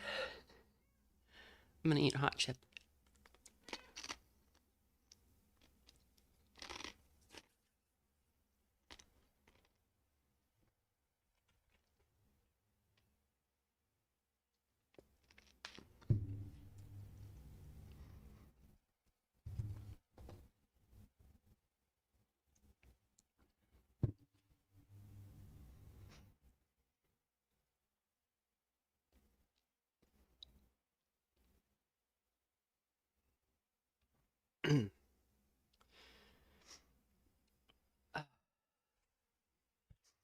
Dr. Death has gang,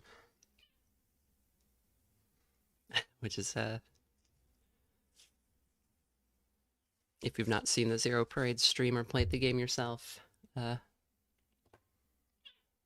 a lot of discussion over what is gang and what is not gang. With the dots over the A, like it's a the word doppelganger. Grub. Okay, baby. It's not time yet, okay? Yeah. Are you a good girl? Are you a baby? Is that Grub?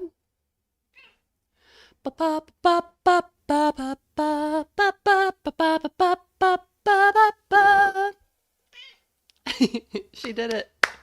She did it.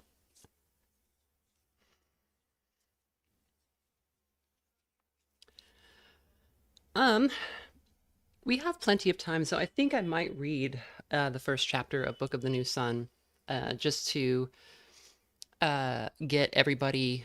But let me get a proper image up, because that man, that story destroyed me. Here we go.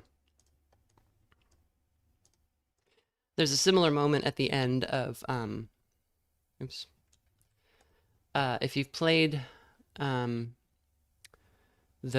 forget what the last update to Binding of Isaac was called, but they added a new ending, and there's a moment where the narrator talks to Isaac, and it's just like, oh Jesus Christ! Hi, boat creature. You missed me crying a lot.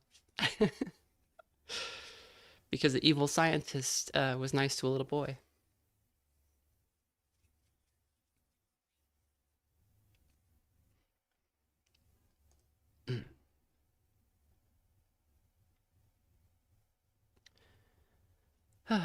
So I'm gonna take 5. I gotta I understand how lonely is not the same, but when I was alone or having a hard time when I was younger, I would play one of my DS games and do nothing, like I was hanging out with the characters. Yeah, I mean that's like a universal child experience, right? Like there's times when you're alone and you have your pretend games, and like I used to do that with video games. Like I'd play video games, and then I don't know. I didn't have a lot of friends when I was a kid. I mostly just read, or I would play games, and so at the times when I was like stuck at daycare or something, I would just kind of sit by myself or run around by myself and pretend. The Bumbo ending is very similar and it hit me so fucking hard. Yeah, very similar. Yeah,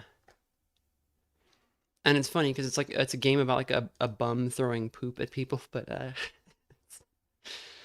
suddenly, like at the end, it's like, oh, um, by the way, child abuse. Oh, yeah. I think it's really common. I don't think I mean I think it's part of being a kid is just dealing with stuff like that, but also I think that people in this country are not very good at raising their children. Isn't the implication in the Isaac ending that the voice is either his dad or God? If it's yeah, I think so. It I mean it's the narrator also speaking to the character who is built out of Ed's own childhood experiences. So it's I read it partly as like Ed talking to his childhood self, and maybe anybody in that position where it's like, you'll get to a point where it's just, uh, someday you'll get to a point where that this is what got you through. And I think it's his dad, but he's hallucinating a lot of it. Yeah, so I've always hated the way that Isaac's story goes because, so Isaac's story starts, it's a little boy whose mom goes into some kind of a psychosis, and she's like religious, and she thinks she has to kill him, like God told Abraham to kill Isaac in the Bible.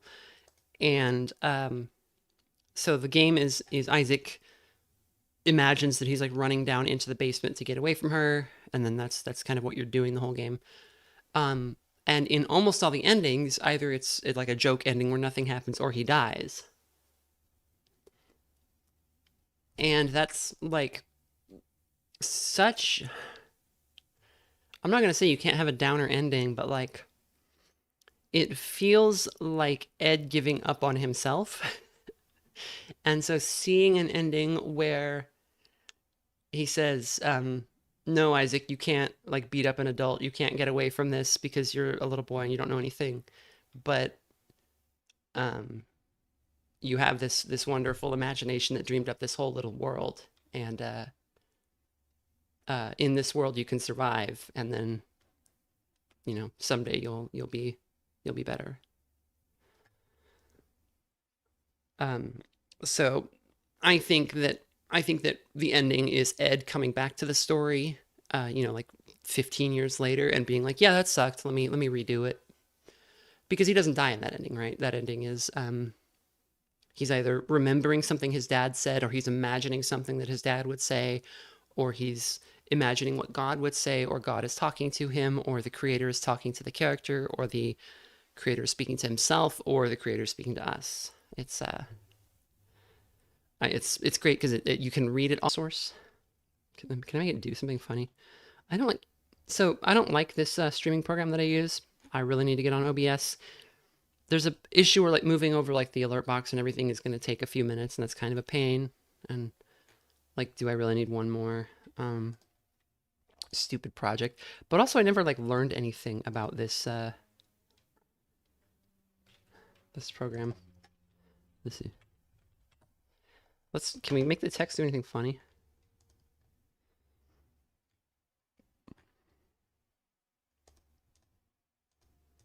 No. I can't make it like slide across the screen, or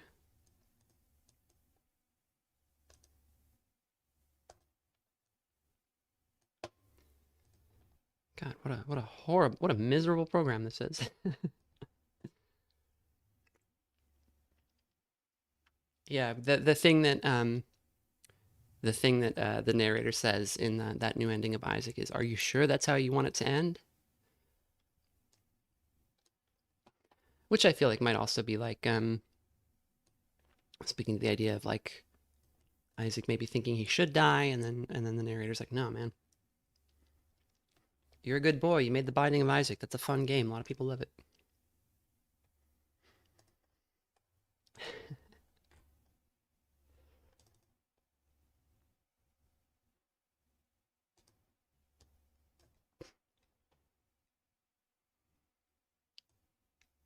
So if you're late to the stream, this is what we read.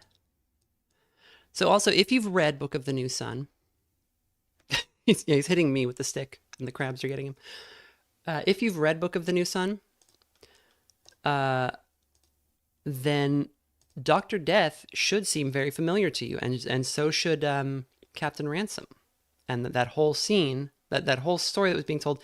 So it was probably just the Isle of Dr. Moreau, but also any number of other stupid pulp stories. But the character Baldanders in Book of the New Sun is very much Dr. Death. He doesn't look like Dr. Death. He looks very different. But he fills that role.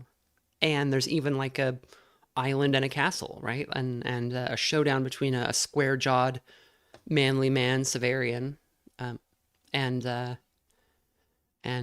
this more like but Severian. So Severian's Wolfe said he's 6 feet and 180 pounds and has pale skin and black hair, and like angular features. So I think he's supposed to look like a little bit more like Eric Draven or something. But he's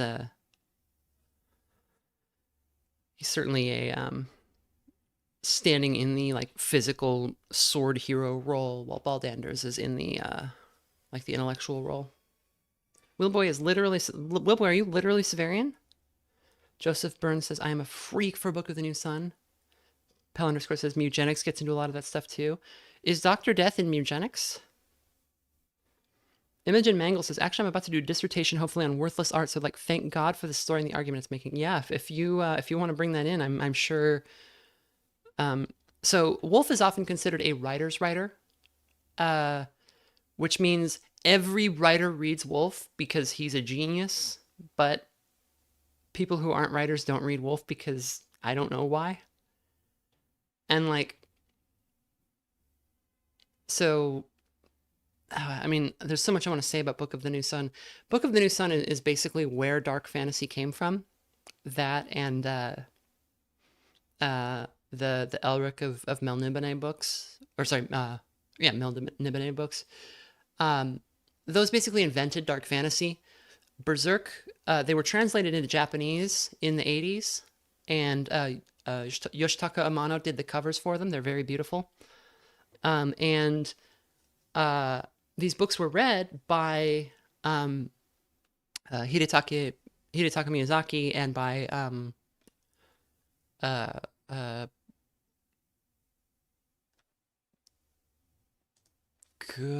why am I blanking?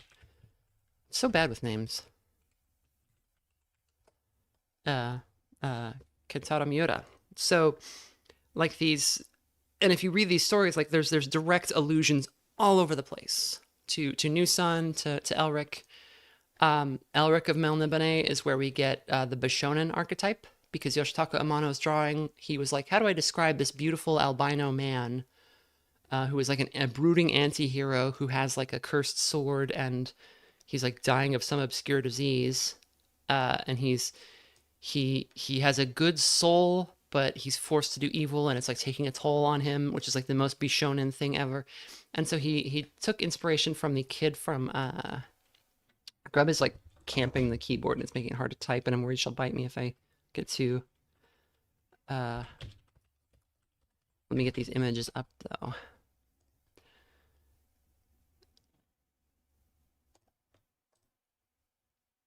So the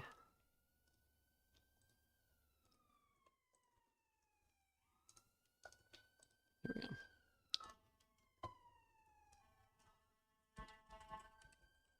I hope y'all can hear the sirens. I kind of let those go during the reading because I feel like they fit with the story.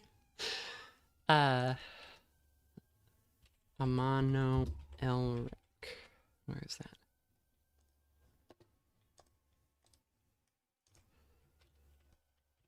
Elric and Amano Severian.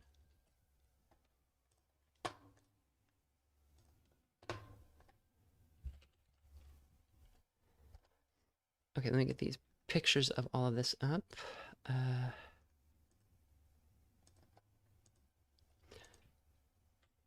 So there's a movie based on a book called Death in Venice.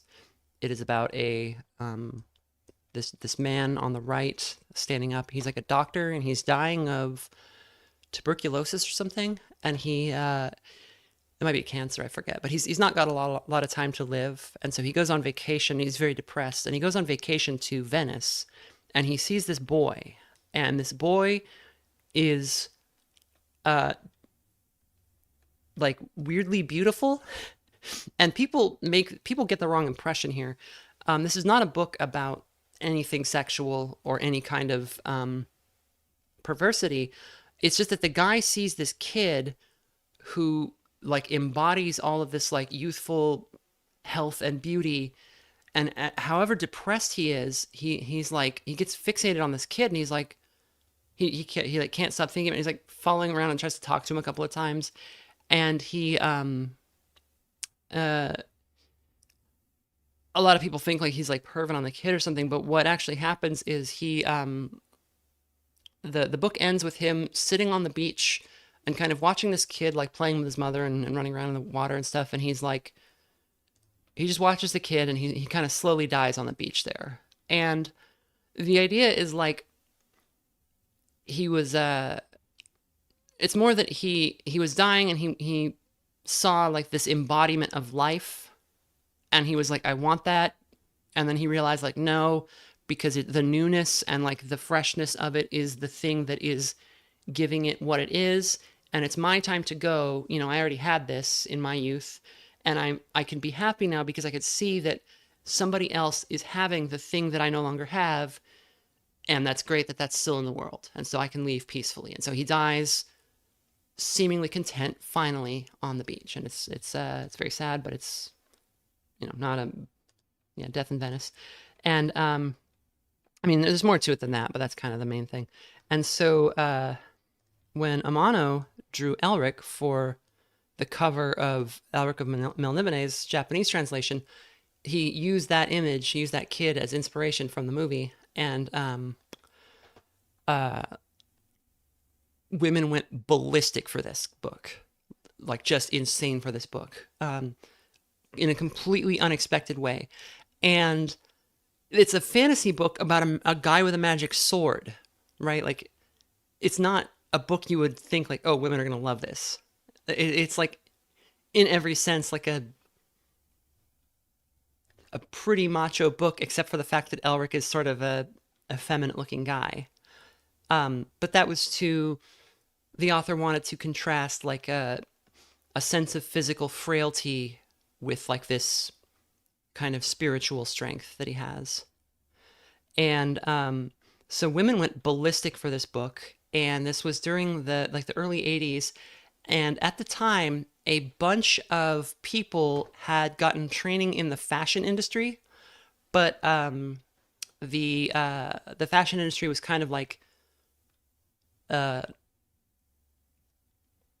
they were like trained to draw like, you know, French like fashion croquis and all these things. And you've seen like the fashion drawings, I'm sure, where people are all stretched out and elongated, and it's all very gestural to kind of like get the vibe of the clothes across rather than their actual structure. And so a lot of Japanese artists had training in this and came back home, and they couldn't get work, or the market was just not that great. But they saw that manga was doing well, and they had these skills, so they started drawing manga for women. And that's where we get shoujo manga. Is they had these skills to draw these very, very airy and beautiful things that women were used to looking at in magazines and stuff. And they're like, okay, well, let's draw stories for women that look like that. And so we get these early shoujo stories. And this was happening like during this thing with Amano making this art. And it created the Bishonen archetype, which shows up all over shoujo. It shows up in shonen too as well. But we get it's such a funny, weird historical detail. We've also Severian's here somewhere. Where is he? Here's Amano's Severian. Similar vibe, not quite as wispy, but Severian's a little bit more of a macho dude. When I'm in max, my warrior with strength is my dump stat because I always plan on chugging strength potions. That's basically what he does, yeah. Arca says, this looks like that one fantasy artist art style. Well, this is the guy who drew all the art for Final Fantasy for many years. So if you're familiar with that art there. The BRB is still up. So that, like, it's so funny that that's all. Now we have Leon S. Kennedy. Yeah, so like Elric created the Bishonen, which the archetype is like at its core, it's a tall man, usually with white hair, who is beautiful in a feminine way, but isn't usually like, and might be, is usually like cultured or well-mannered, but is usually either an anti-hero or a villain, and who is sort of like this you know, very brooding and conflicted figure. And then so we get Griffith and we get Sephiroth, you know, all out of these, this one lineage of like a guy got paid to draw a cover for a translation of a fantasy novel that caused women to briefly get really into reading fantasy novels. And now we have Leon S. Kennedy. So there's really a buffet out there for the man enjoyers. Icelandic Goblin Griffith mentioned. Griffith! No! Michael Moorcock, yeah. Okay, I'm going to feed Grub and do the BRB for real, and then I'll come back and we'll read some the first chapter of Book of the New Sun, which is a great first chapter, kind of rivaled only by the first chapter of Snow Crash, which I should also read. And I just might.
All right, Grub is fed.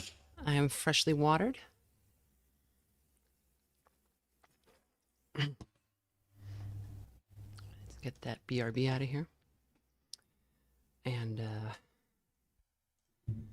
do we have other images to show before we get into this that I have forgotten to discuss?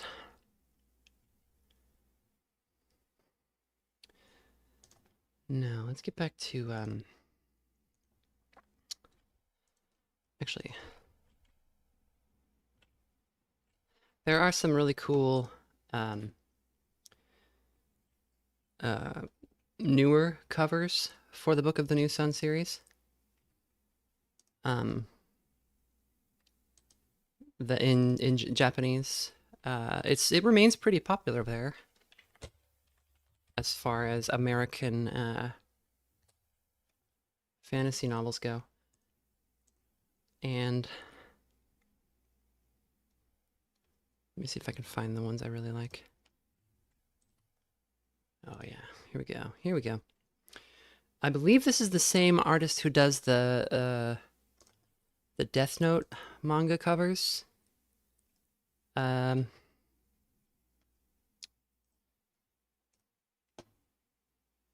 Which is why our boy looks a little bit like light here in the image I'm about to post.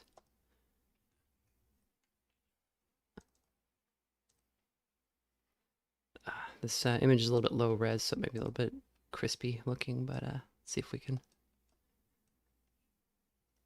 Like, come on, right?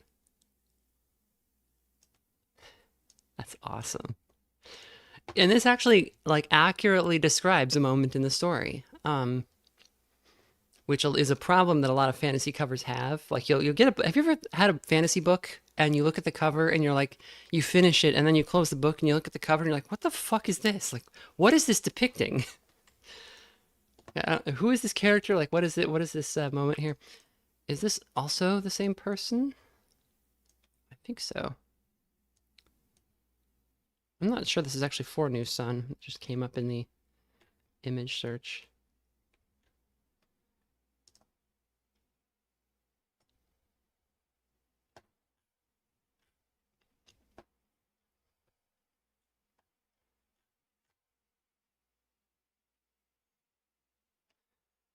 Also, Severian's name, you may have heard it before. It's in 40K. There's a character named Severian. There's a character named Severian in Final Fantasy XIV.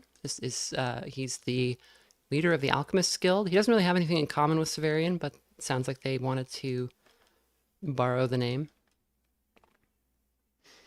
I love covers like that because they can be so funny sometimes. Actually, I have a funny example.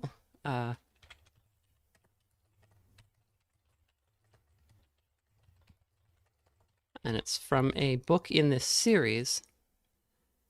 Let's get a good quality one, yeah. What the fuck is an AVIF file? Why is it like half the time I go to like find a...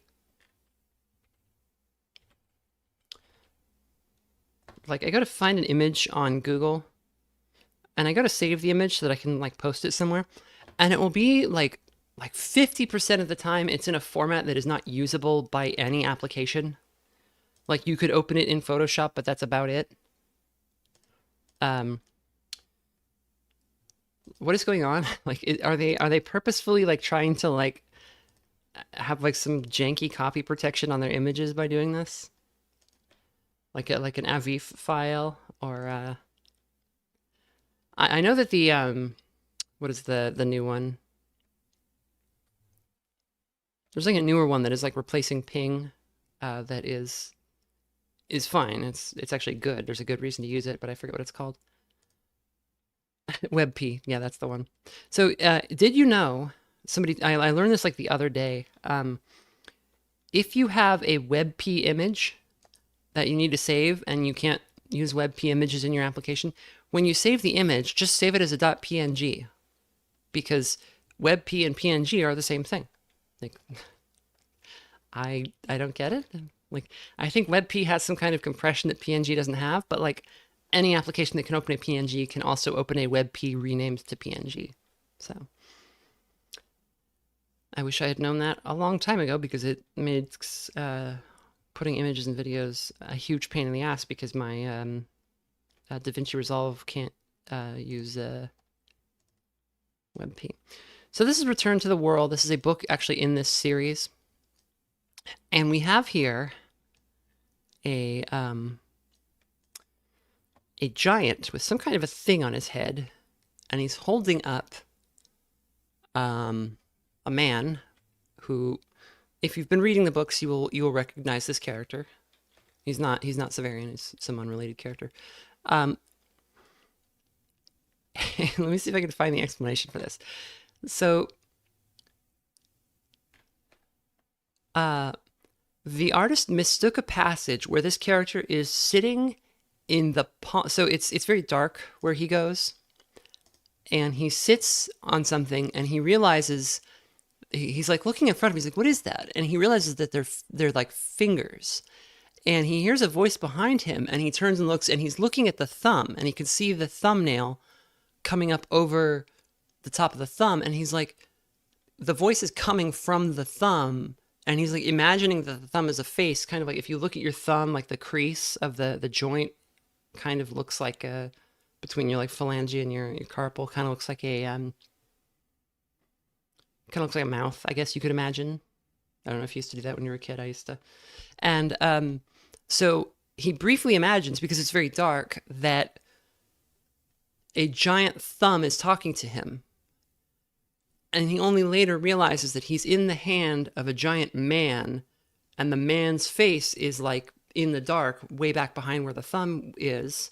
And that, so he hears it coming from that direction. But he just has this moment briefly where he's like, I imagine I was talking to the thumb. And the artist only had like that section to go off of. And he didn't put two and two together that no, he was not talking to a giant thumb man. It's a very strange outcome.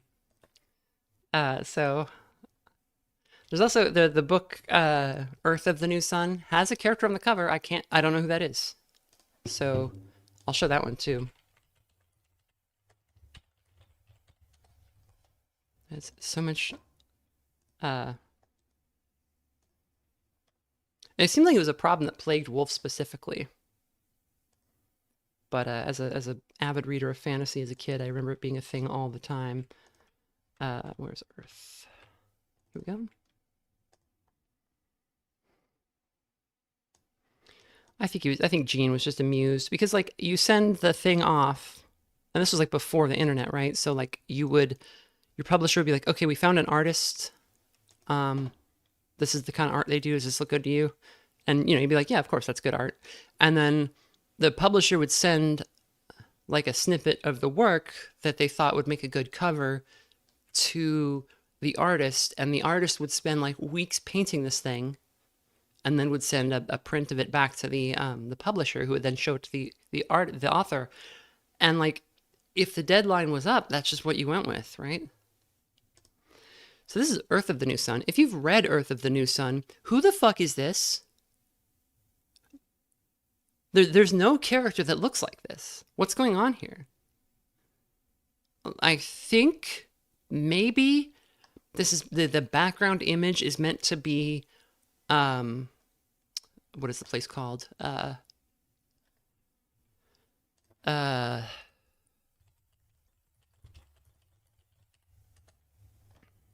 Christ, let me to Yesod. I think the background there is meant to be Yesod, because it's kind of described as having these very nice pillars and very beautiful skyline and everything. But that's not Severian. We know what Severian looks like. Severian is has black hair, and at this point in the story, he's got like a big scar on his cheek. He's all messed up looking. He's always clean shaven. He wears a black cloak at all times. It's actually Fulligen, the color that is darker than black. At one point, he's wearing like a spaceman jumpsuit, but that's not what this is. This is like a Han Solo, like a blonde Solo. And it might be Zadkiel, because he's described as being like red-haired, I think, or blonde. But Zadkiel is not a guy walking around at this point in the story, and he certainly doesn't dress like this. So I don't know who this is supposed to be. If you've read the book, please tell me. It's very odd. Anyway, so I'm going to be reading chapter 1 of the first book of the New Sun. Shadow of the Torturer. Oops, that's the wrong book. Where's my copy? Oh God, where's my copy? I have 2 copies and I can't find either of them. I thought I had picked it up, but I picked up a different Gene Wolfe book from my shelf of Gene Wolfe books. I'm not seeing it there. Is it across the room? It might be. Oh, here it is. Okay. So this is chapter 1 of the first book of the Book of the New Sun, Shadow of the Torturer. It's usually sold as Shadow and Claw. If you wind up buying this one, I recommend you do. Yeah, so here we go. Let me get a light, actually.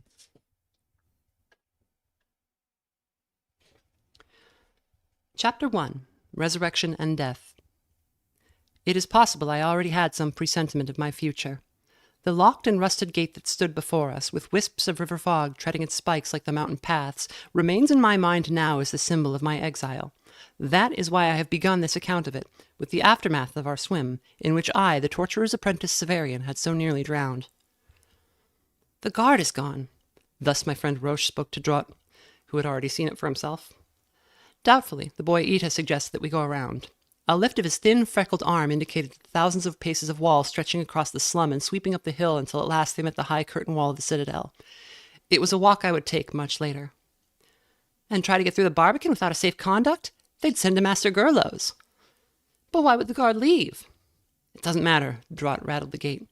Ida, see if you can slip between the bars. Drott was our captain, and Ida put an arm and a leg through the iron palings, but it was immediately clear that there was no hope of getting his body to follow. Someone's coming, Roche whispered. Drott jerked Ida out. I looked down the street. Lanterns swung there among the fog-muffled sounds of feet and voices. I would have hidden, but Roche held me, saying, Wait, I see pikes. Do you think it's the guard returning? He shook his head. Too many. 12 men at least, Drott said.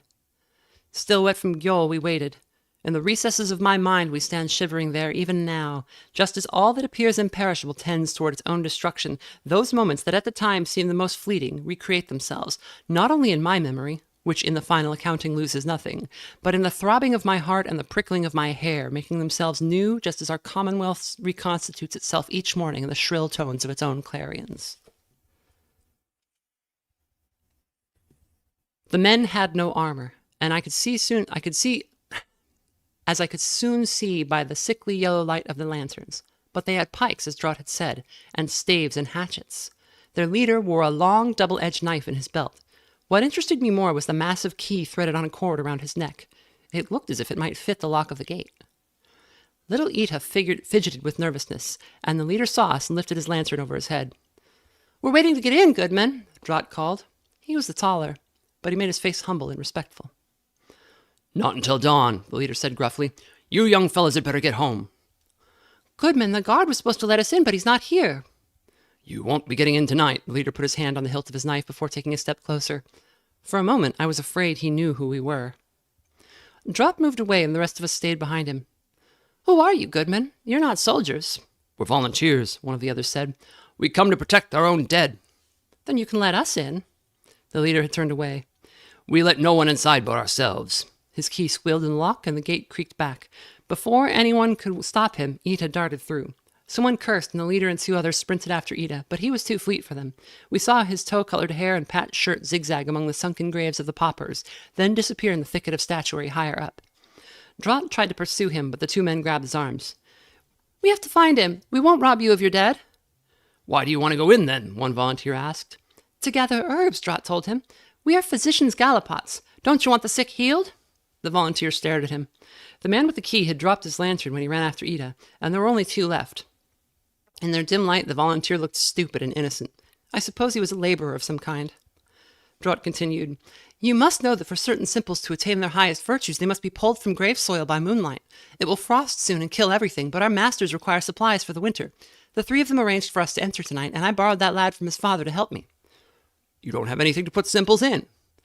I still admired Drott for what he did next. He said, We are to bind them in sheaves to dry, and without the least hesitation drew a length of common string from his pocket. I see, the volunteer said. It was plain he did not. Roche and I edged nearer the gate. Drott actually stepped back from it. If you won't let us gather the herbs, we'd better go. I don't think we could ever find that boy in there now. No, you don't. We have to get him out. All right, Drott said reluctantly, and we stepped through, the volunteers following. Certain Misties aver that the real world has been constructed by the human mind, since our ways are governed by the artificial categories into which we place essentially undifferentiated things, things weaker than our words for them. I understood the principle intuitively that night as I heard the last volunteer swing the gate closed behind us. A man who had not spoken before said, "I'm going to watch over my mother. We've wasted too much time already. They could have her a league off by now." Several of the others muttered agreement, and the group began to scatter, one lantern moving to the left and the other to the right. We went up the center path, the one we always took in returning to the fallen section of the Citadel wall, with the remaining volunteers. It is my nature, my joy, and my curse to forget nothing. Every rattling chain and whistling wind, every sight, smell, and taste remains changeless in my mind. And though I know it is not so with everyone, I cannot imagine what it would mean to be otherwise, as if one had slept when in fact the experience is merely remote. Those few steps we took upon the whited path rise before me now. It was cold and growing colder. We had no light, and the fog had begun to roll in from Gyola and Ernest. A few birds had come to roost in the pines and cypresses, and flapped uneasily from tree to tree. I remember the feel of my own hands as I rubbed my arms, and the lantern bobbing among the stellies some distance off, and how the fog brought out the smell of the river water in my shirt, and the pungency of the new-turned earth. I had almost died that day, choking in the netted roots, and this night was to mark the beginning of my manhood. There was a shot, a thing I had never seen before, a bolt of violet energy splitting the darkness like a wedge so that it closed in with a thunderclap. Somewhere, a monument fell with a crash. Silence then, in which everything around me seemed to dissolve. We began to run. Men were shouting. Far off, I heard the ring of steel on stone, as if someone had struck one of the grave markers with a bottle there. I dashed along a path that was, or at least then seemed, completely unfamiliar. A ribbon of broken bone just wide enough for two to walk abreast that wound down into a little dale. In the fog I could see nothing but the dark bulk of the memorials to either side. Then, as suddenly as if it had been snatched away, the path was no longer beneath my feet. I suppose I must have failed to notice some turning. I swerved to dodge an obelisk that appeared to shoot up before me, then collided full tilt with a man in a black coat. He was solid as a tree. The impact shook me off my feet and knocked my breath away. I heard him muttering execrations, then a whispering sound as he swung some weapon.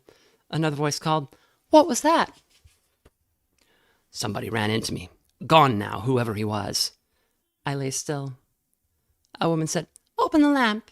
Her voice was like a dove's call, but there was an urgency in it. The man I had run against answered, "They would be on us like a pack of doles, madame."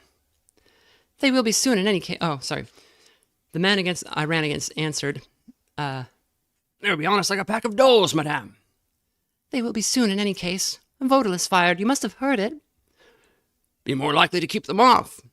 In an accent I was too inexperienced to recognize it as an exultance, the man who had spoken first said, "I wish I hadn't brought it. We shouldn't need it against this sort of people." He was much nearer now, and in a moment I could see him through the... Sorry, there's two men, and I'm mixing up their voices. In an accent I was too experienced to recognize as an exultance, the man who had spoken first said, "I wish I hadn't brought it. We shouldn't need it against this sort of people." He was much nearer now, and in a moment I could see him through the fog, the very tall, slender and hatless, standing near the heavier man I had run into. Muffled in black, a third figure was apparently the woman. In losing my wind, I had also lost the strength of my limbs, but I managed to roll behind the base of a statue, and once secure there, I peered out at them again. My eyes had grown accustomed to the dark. I could distinguish the woman's heart-shaped face in the way that she was nearly as tall as the slender man she called Votalus. The heavy man had disappeared, but I heard him say, "More rope!" His voice indicated that he was no more than a step or two away from the spot where I crouched, but he seemed to have vanished like water cast into a well. Then I saw something dark, it must have been the crown of his hat, move near the slender man's feet, and understood that there was almost precisely what had become of him. There was a hole there, and he was in it. The woman asked, "How is she?" "Fresh as a flower, madame. Hardly a breath of stink on her, and nothing to worry about." More agilely than I would have thought possible, he sprang out. "Now give me one end and you take the other, Liege, and we'll have her out like a carrot." The woman said something I could not hear, and the slender man told her, "You didn't have to come, Thea. How would it look to the others if I took none of the risks?" He and the heavy man grunted as they pulled, and I saw something white appear at their feet. They bent to lift it, as though an Amskapan had touched them with his radiant wand. The fog swirled and parted to let a beam of green moonlight fall. They had the corpse of a woman. Her hair, which had been dark, was in some disorder now about her livid face. She wore a long gown of some pale fabric. You see, the heavy man said, just as I told you, liege. Madame, 19 times of a score, there's nothing to it. We've only to get her over the wall now. The words were no sooner out of his mouth than I heard someone shout. 3 of the volunteers were coming down the path over the rim of the dale. Hold them off, liege, the heavy man growled, shouldering the corpse. I'll take care of this and then get Madame to safety. Take it, Vodalis said. The pistol he handed over caught the moonlight like a mirror. The heavy man gaped at it. I've never used one, liege. Take it. You may need it. Vodalis stopped, then rose, holding what appeared to be a dark stick. There was a rattle of metal on wood, and in place of the stick, a bright and narrow blade. He called, Guard yourselves! As if a dove had momentarily commandeered an arc-tother, the woman took the shining pistol from the man's heavy hand, and together they backed into the fog. The 3 volunteers had hesitated. Now one moved to the right and another to the left, so as to attack from 3 sides. The man in the center, still on the white path of broken bones, had a pike, and one of the others an axe. The third was the leader Draught had spoken to outside the gate. Who are you? He called to Vodalis. And what power of Erebus's gives you the right to come here and do something like this? Vodalis did not reply, but the point of his sword looked from one to another like an eye. The leader grated, All together now and we'll have him. But they advanced hesitantly, and before they could close, Vodalis sprang forward. I saw his blade flash in the faint light and heard it scrape the head of the pike, a metallic slithering as though a steel slurpant glided along a log of iron. The pikeman yelled and jumped back. Vodalis leaped backward too, I think for fear the other 2 would get behind him, then seemed to lose his balance, and fell. All this took place in dark and fog. I saw it, but for the most part the men were no more than ambient shadows, as the woman with the heart-shaped face had been. Yet something touched me.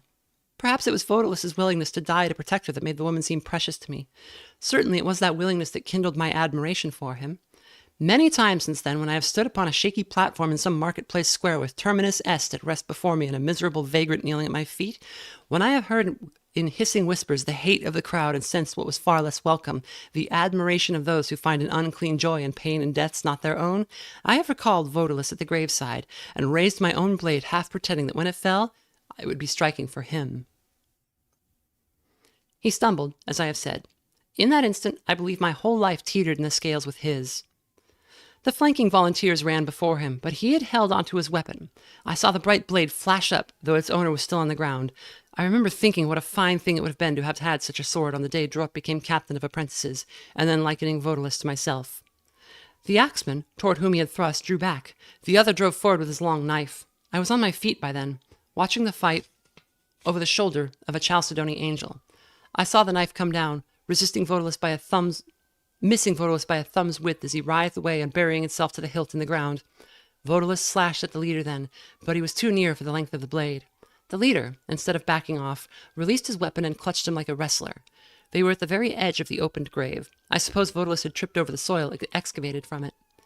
The second volunteer raised his axe, then hesitated. His leader was nearest him. He circled to get a clear stroke until he was less than a pace from where I hid. While he shifted his ground, I saw Vodalis wrench the knife free and drive it into the leader's throat. The axe rose to strike. I grasped the helve just below the head, almost by reflex, and found myself at once in the struggle, kicking and then striking. Quite suddenly it was over.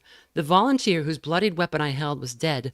The leader of the volunteers was writhing at our feet. The pikeman was gone. His pike lay harmlessly across the path. Vodalis retrieved a black wand from the grass nearby and sheathed his sword in it. Who are you? Severian. I am a torturer, or rather I am an apprentice of the torturers, liege, of the Order of the Seekers of Truth, of the Order of the Seekers for Truth and Penitence. I drew a deep breath. I am a Vodalarius, one of the thousands of Vodalarii whose existence you are unaware. It was a term I had scarcely heard. Here. He laid something in my palm, a small coin so smooth it seemed greased.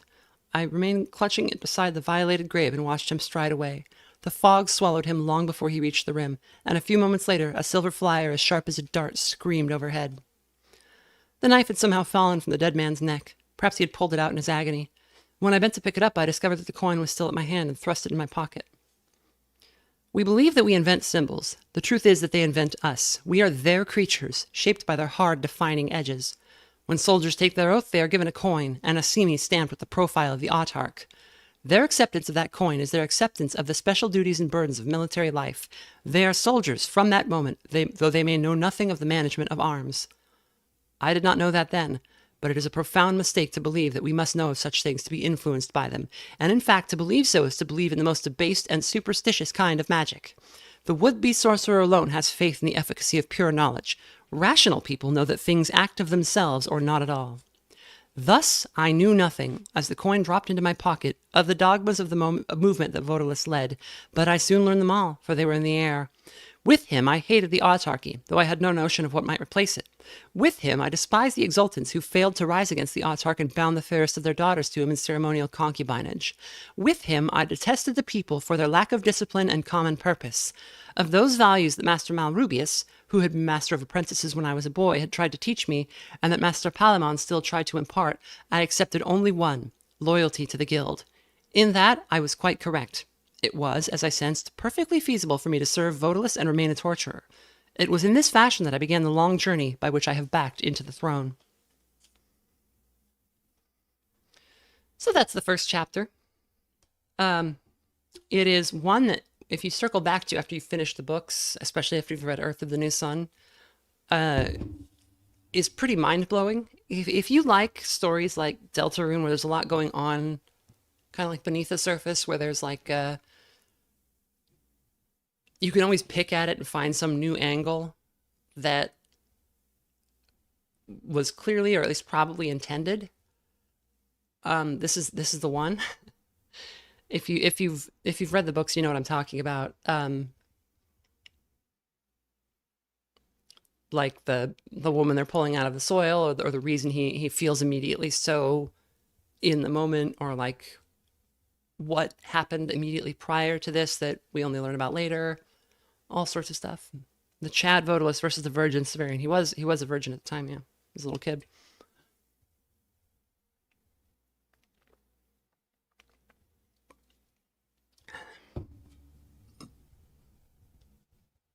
So Severian is he has a perfect memory, as he said.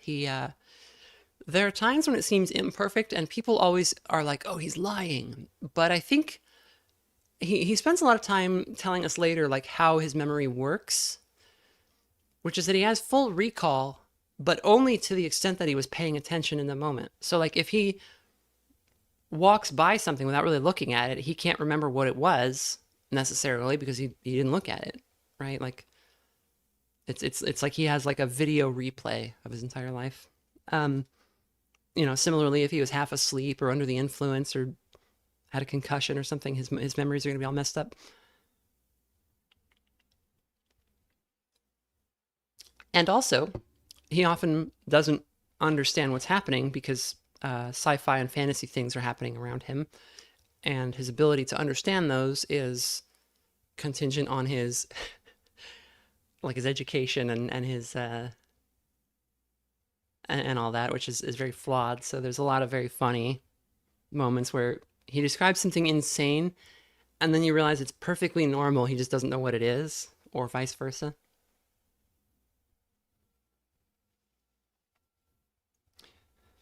So yeah, I hope you guys like that.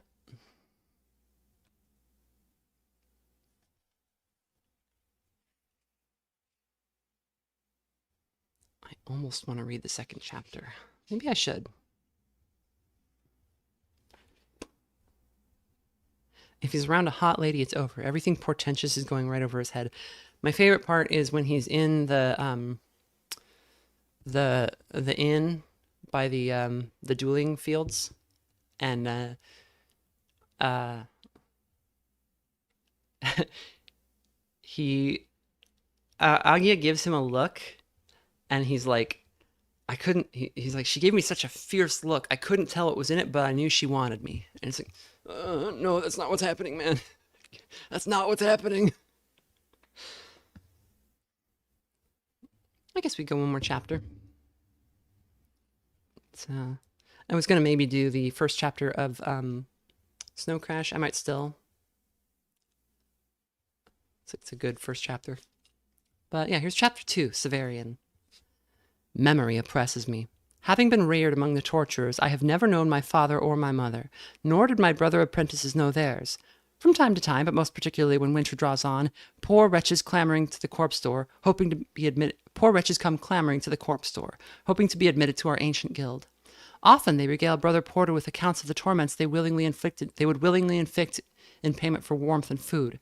Occasionally they fetch animals as samples of their work. All are turned away. Traditions from our days of glory, antedating the present degenerate age, and the one before it, and the one before that, an age whose name is hardly remembered now by scholars, forbid recruitment from such as they. Even at the time I write of, when the guild had shrunk to 2 masters and less than a score of journeymen, those traditions were honored. From my earliest memory, I remember all. That first recollection is of piling pebbles in the old yard. It lies south and west of the Witch's Keep, and is separated from the grand court. The curtain wall of our guild was to help defend the curtain wall our guild was to help defend was ruinous even then, with a wide gap between the red tower of the bear.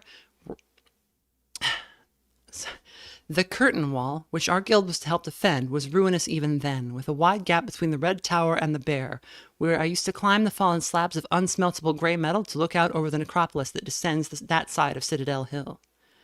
When I was older, it became my playground. The winding paths were patrolled during daylight hours, but the sentries were largely unconcerned for the fresher graves on the lower ground, and knowing us to belong to the torturers, they seldom had much stomach for expelling us from our own lurking places in the cypress groves. Our necropolis is said to be the oldest in Nessus. That is certainly false, but the very existence of the air testifies to a real antiquity, though the autarchs were not buried there even when the citadel was their stronghold, and the great families, then as now, preferred to inter their long-limbed dead in vaults in their own estates. But the armigers and optimates of the city favored the highest slopes, near the citadel wall, and the poorer commoners lay below them until the farthest reaches of the bottom lands, pressing against the tenements that come to line Gjöll, held potters' fields. As a boy, I seldom went so far alone, or half so far. There were always 3 of us, Drott, Roche, and I. Later, Ita, the next oldest among the apprentices. None of us were born among the torturers, for none are. It is said that in ancient times there were both men and women in the guild, and that sons and daughters were born to them and brought up in the mystery, as is now the case among the lamp makers and the goldsmiths and many other guilds. But Emar the almost just, observing how cruel the women were and how often they exceeded the punishments he had decreed, ordered that there should be women among the torturers no more. Since that time, our numbers have been repaired solely from the children of those who fall into our hands. In our Marischen tower, a certain bar of iron thrusts from a bulkhead at the height of a man's groin. Male children small enough to stand upright beneath it are nurtured as our own, and when a woman big with child is sent to us, we open her, and if the babe draws breath, engage a wet nurse, if it be a boy. The females are rendered to the witches. So it has been since the days of Emar, and those days are now, by many hundreds of years, forgotten. Thus none of us knows our descent. Each would be an exultant if he could, and it is a fact that many persons of high lineage are given over to us. As boys, each of us formed our own conjectures, and each attempted to question the older brothers among the journeymen, though they were locked in their own bitterness and told us little. Ita, believing himself descended of that family, drew the arms of one of the great northern clans on the ceiling above his cot in the year which I speak. For my part, I had already adopted as my own the devices graved in bronze above the door of a certain mausoleum. They were of a fountain rising above waters and a ship volante, and below those a rose. The door itself had been sprung long ago. 2 giant empty coffins lay on the floor. 3 more, too heavy for me to shift, still intact, waited on the shelves along one wall. Neither the closed coffins nor the open one constituted the attraction of the place, though I sometimes rested on what remained of the soft, faded padding of the latter. Rather, it was the smallness of the room, the thick walls of masonry, and the single narrow window with its one bar, together with the faceless door, so massively heavy that it remained eternally ajar. A ship volant means that it's flying. So a fountain rising above waters is a little bit of an odd way to say that. The water is above a fountain, right? And a ship volant means it's flying. And there's a rose below those, so... Through window and door I could look out unseen on all the bright life of tree and shrub and grass outside. The linnets and rabbits that fled when I approached and could neither hear nor see me there, nor scent me there. I watched the storm crow build her nest and rear her young 2 cubits from my face. I saw the fox trot by with upraised brush, and once that giant fox, taller than all but the tallest hounds that men call the maned wolf, loped by at dusk on some unguessable errand from the ruined quarters of the south. The caracara coursed vipers for me, and the hawk lifted his wings to the wind from the top of a pine. If you are really familiar with animals, or you are from a certain part of the world, you might know the maned wolf and the Karakara.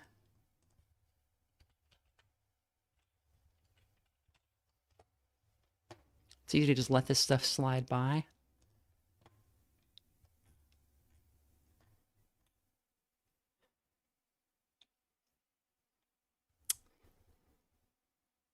Does it say? So the Karakara is a it's like a South American bird. I'll put an image of one. Kind of looks like a cross between an eagle and a toucan. And if the maned wolf, I think most people know.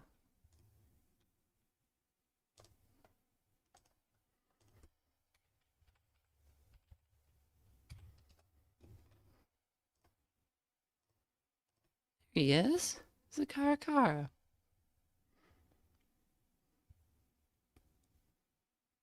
Yeah, I got to see a maned wolf at the zoo not too long ago. Very, very interesting animal. And if you really know, if you really have ball knowledge, you might know a South American necropolis.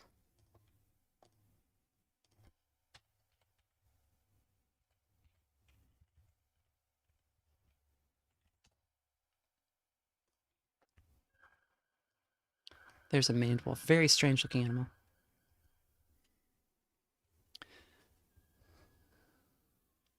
A moment suffices to describe these things for which I watched so long. The decades of Asaros would not be long enough for me to write all they meant to the ragged apprentice boy I was. Two thoughts that were nearly dreams obsessed me and made them infinitely precious. The first was that at some not distant time, time itself would stop.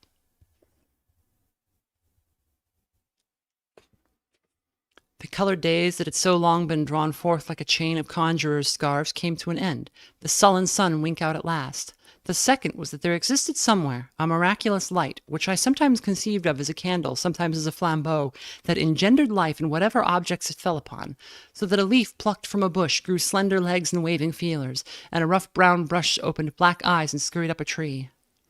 Yet sometimes, particularly in the sleepy hours around noon, there was little to watch. Then I turned again to the blazon over the door and wondered what a ship, a rose, and a fountain had to do with me, and stared at the funeral bronze that I had found and cleaned and set up in a corner. The dead man lay at full length, his heavy-lidded eyes closed. In the light that pierced the little window, I examined his face and meditated on my own as I saw it in the polished metal. My straight nose, deep-set eyes, and sunken cheeks were much like his, and I longed to know if he too had dark hair. In the winter I seldom came down to the necropolis, but in summer that violated mausoleum and others provided me with places of observation and cool repose. Drott and Roche and Ita too came, though I never guided them to my favorite retreat, and they, I knew, had secret places of their own. When we were together, we seldom crept into the tombs at all. Instead, we made swords of sticks and held running battles, or threw pine cones at the soldiers, or scratched boards on the soil of the new graves, and played draughts with stones and ropes and snails, and high-tossed cockle. We amused ourselves in the maze that was the citadel, too, and swam in the great cistern under the Bell Keep. It was cold and damp there even in summer, under its vaulted ceiling beside the circular pool of endlessly deep, dark water. But it was hardly worse in winter, and it had the supreme advantage of being forbidden, so we could slip down to it with our delicious stealth when we were assumed to be elsewhere, and not kindle our torches until we had closed the barred hatch behind us. Then, when the flames shot up from the burning pitch, how our shadows danced up those clammy walls! As I have already mentioned, our other swimming place was in Gyol, which winds through Nessus like a great weary snake. When warm weather came, we trooped through the necropolis on our way there, first past the old exalted sepulchres near the citadel wall, then between the vainglorious death houses of the Optimates, then through the stony forest of the common monuments, trying to appear highly respectable when we had to pass the burly guards leaning on their pole arms, and last across the plain bare mounds that marked the interments of the poor, mounds that sunk to puddles after the first rain. At the lowest margin of the necropolis stood the iron gate I had already described.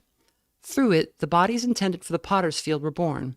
When we passed those rusting portals, we felt we were for the first time truly outside the citadel, and thus in undeniable disobedience of the rules that were supposed to govern our comings and goings. We believed, or pretended to believe, we would be tortured if our older brothers discovered the violation. In actuality, we would have suffered nothing worse than a beating, Such is the kindness of the torturers, whom I was subsequently to betray.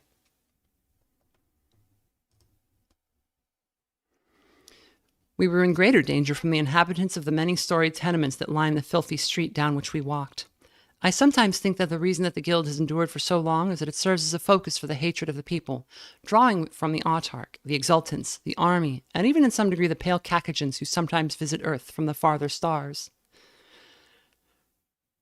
The same presentiment that told the guards our identity often seemed to inform the residents of the tenements. Slops were thrown at us from upper windows occasionally, and an angry mutter followed us. But the fear that engendered this hatred also protected us.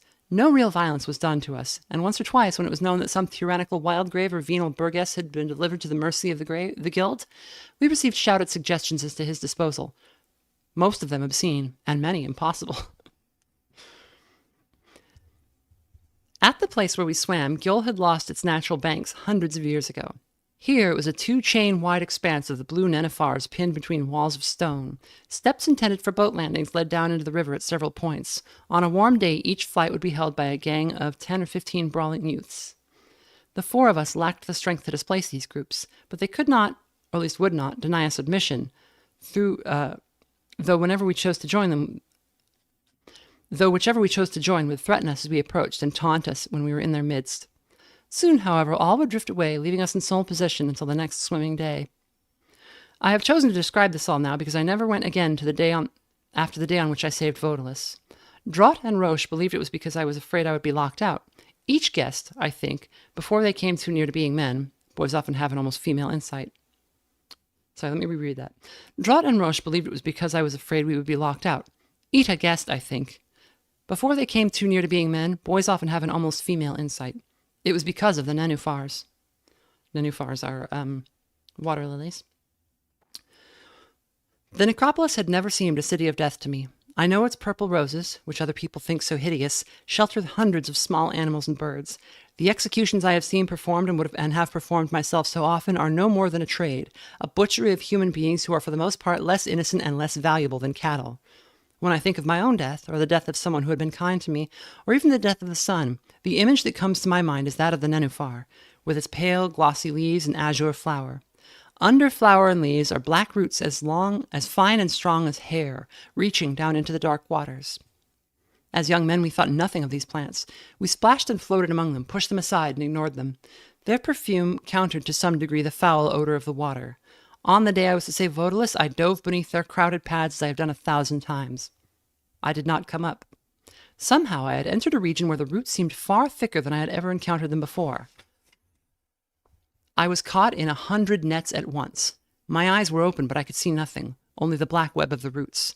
I swam, and could feel that though my arms and legs moved among their millions of fine tendrils, my body did not. I grasped them by the handful and tore them apart, but when I had torn them I was immobilized as ever.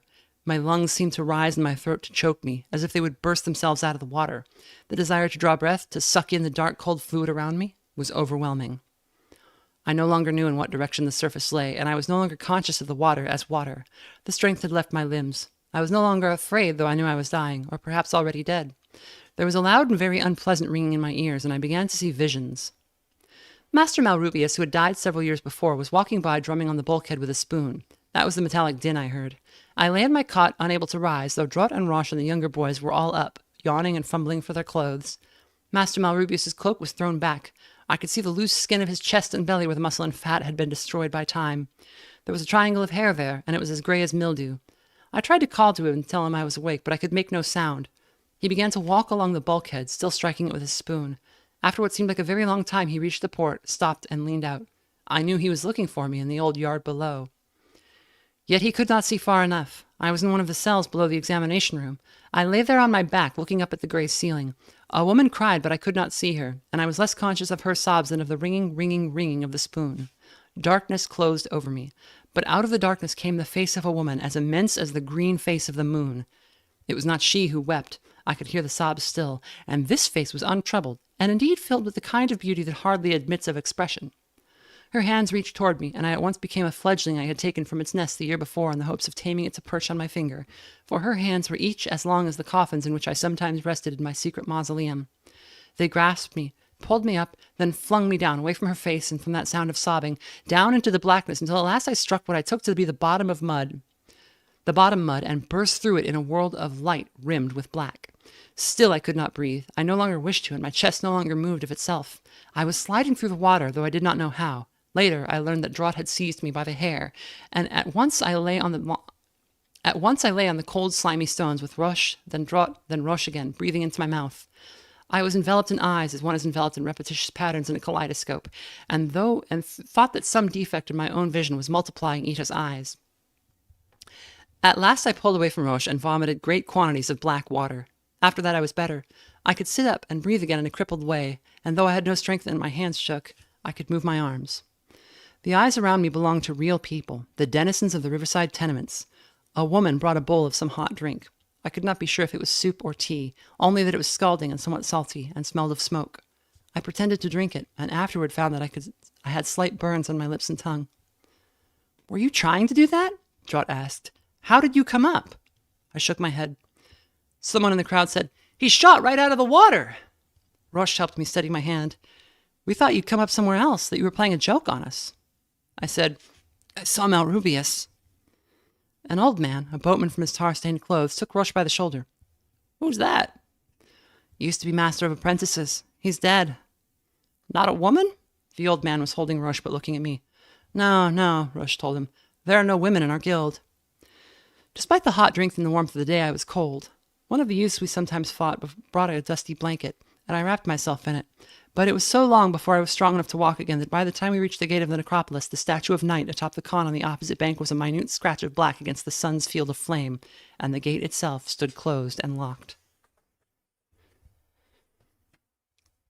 That is chapter 2. What happened? Our boy drowned. He saw a giant woman. He saw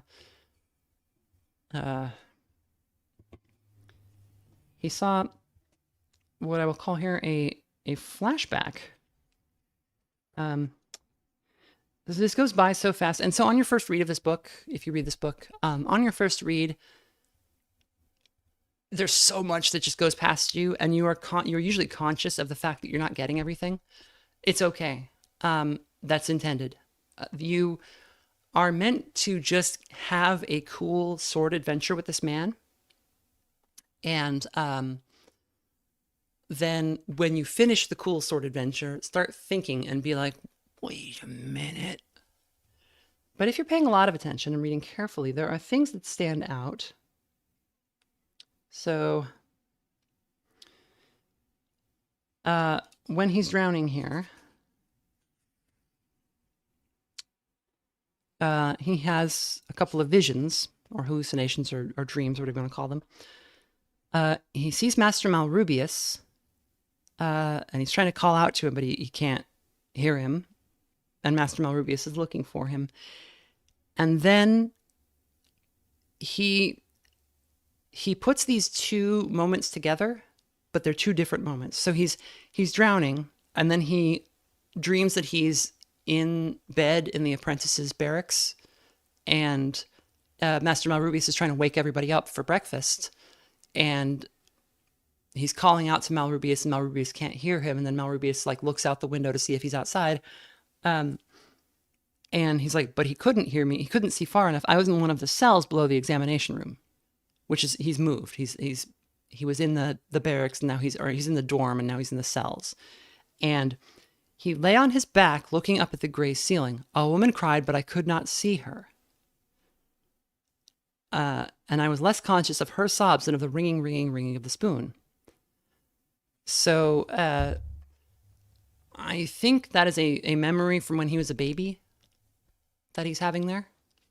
Because we know that they said that women who are big with child, the babies are they're either allowed to give birth or the babies are more often cut out of them. And if the babies drop breath, they are taken into the guild. So he's laying on his back as a baby, and he can hear his mother crying in the room, but he's a baby, so he can't see her. He can't sit up and look at her. Yeah. And in that interview I talked about earlier, one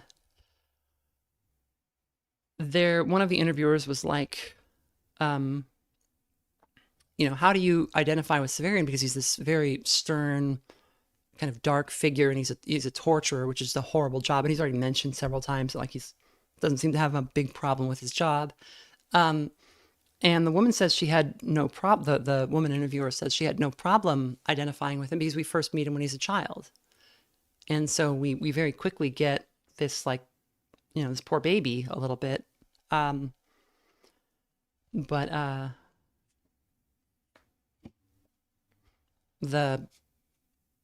the whole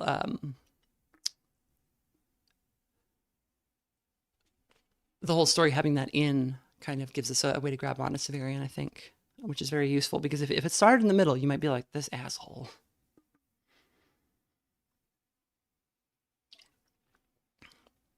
Lobo from Melhouse says, I'd be so glad to hear you read more of this. I could do one more. I'm just going to keep doing just one more chapter, until we're like halfway through the book. Chapter 3, The Autarch's Face.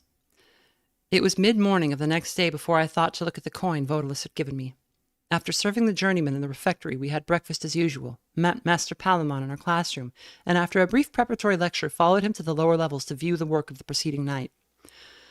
But perhaps before I write further, I should explain something more of the nature of Armadasheen Tower. It is situated toward the back of the citadel, upon the western side.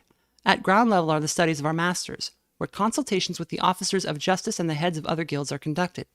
Our common room is above them, with its back to the kitchen. Above that is the refectory, which serves as an assembly hall as well as an eating place.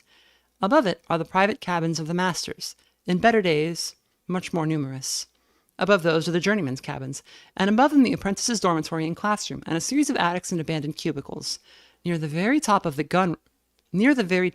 gun room, whose remaining pieces we of the guild are charged with serving should the citadel suffer attack. The real work of our guild is carried out below all this. Just underground lies the examination room, beneath it, and thus outside of the tower proper, for the examination room was the propulsion chamber of the original structure, stretches the labyrinth of the oubliette. There are 3 unusable levels, reached by a central stairwell. The cells are plain, dry, and clean, equipped with a small table, chair, and narrow bed fixed in the center of the floor. Who caught that? So we saw the laser gun in the first chapter, but we also saw a lot of medieval weapons. Severian says this degenerate age. We get the sense that things are not going so well for the Commonwealth.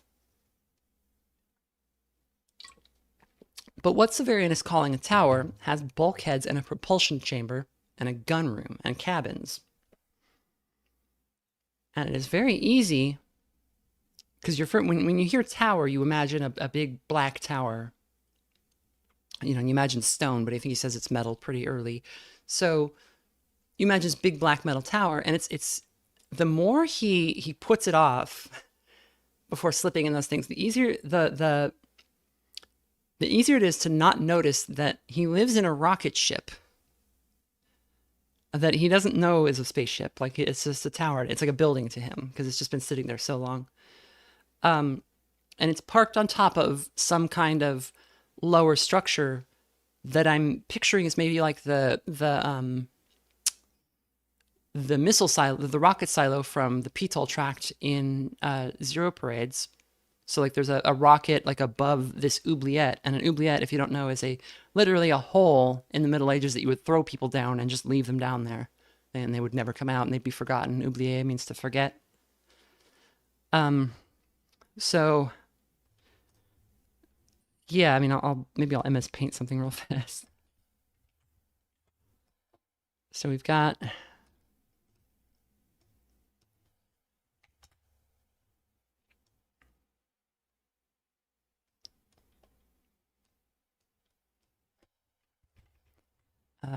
my MS Paint skills are not going to be good enough in the time span I need.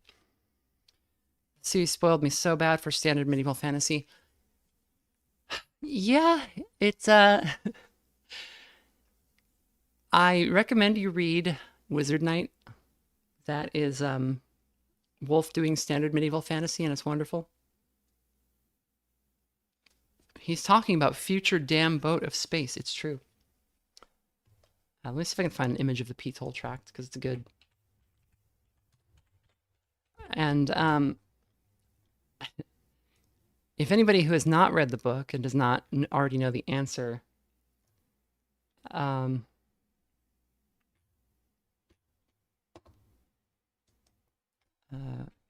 zero parades silo. The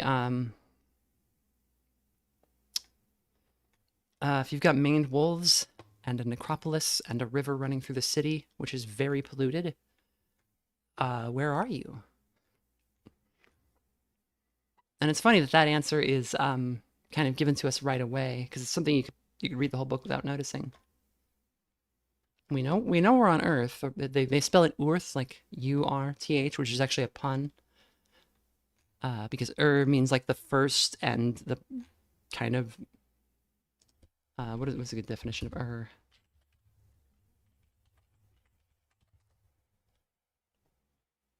the earliest and original, but it is often used to also mean like the first and always, kind of.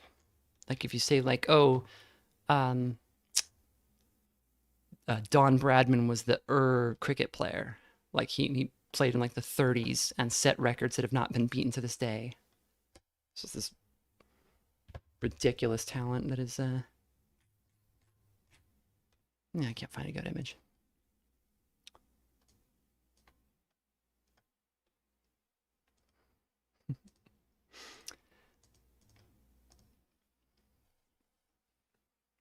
Yeah, and people thought the first city was Ur, the Mesopotamian city. Okay. Chapter 3, The Autarch's Face. It was mid-morning of the next day before I thought to look at the coin Vodalus had given me. After serving the journeyman in the refectory, we had breakfast as usual, met Master Palamon in our classroom, and after a brief preparatory lecture, followed him to the lower levels to view the work. Oh wait, I already read that part. Christ, I got so distracted. I was like, brr. Let me, my light's a little dim here. Let me get a bit more light going for my eyes. One sec.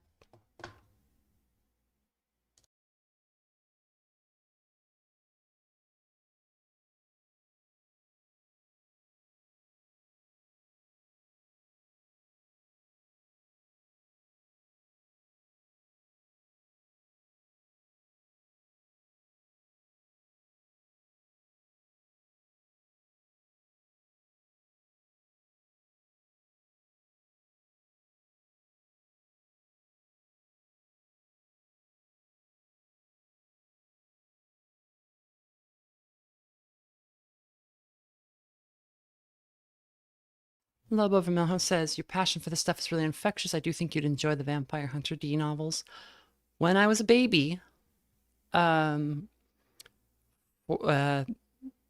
first, like the original Vampire Hunter D movie was on TV. I think they used to do things where like HBO would be like free, like it would just be on the air for a weekend or on cable for a weekend, and you could watch it. And then they'd be like, okay, well, that's like the weekend's over, but you can subscribe to HBO. And I think it was one of those or something. And so the first Vampire Hunter D movie was on TV, and I had never seen anything anime before. I was really little. I might have been 4 years old or something, and it was on, and I was just like, I walked into the room, and my older brothers were watching it, and they were like teenagers. They were much older than me. And I walked in and I just saw this and I was like enchanted immediately. I was like standing at the back of the room because I could tell kind of right away that it was not something I was supposed to be watching. The movie has some content in it. And but I like just the art and the way everything was presented was like immediately enthralling to me. And so I just like silently stood at the back of the room watching this thing. And I watched it up through the part, I remember vividly, there's a part where D gets his hand cut off by the villain's like lieutenant kind of guy. And he like collapses and is left for dead. And then his hand is like, his left hand has like a little face on it that talks. And it like, once the guy's gone, it like crawls back over and like reattaches itself to D and wakes him up. And I remember that, and then I remember like they noticed I was watching, like, oh, you shouldn't be in here, and they turned it off, and I was like, oh, what the fuck was that? And like I didn't know what it was. Like nobody would tell me. Like I think they said maybe it's Japanese cartoons, but that didn't mean anything to me at the time. And then like when I was a little later, um, you know, um, we had an NES and like I played Final Fantasy. I was obsessed with Final Fantasy as a kid. But then like my friend had Super Nintendo. I was like, what the hell? We had Sega, and I had Phantasy Star 4, which I was obsessed with. So that's the guy that got me back into anime.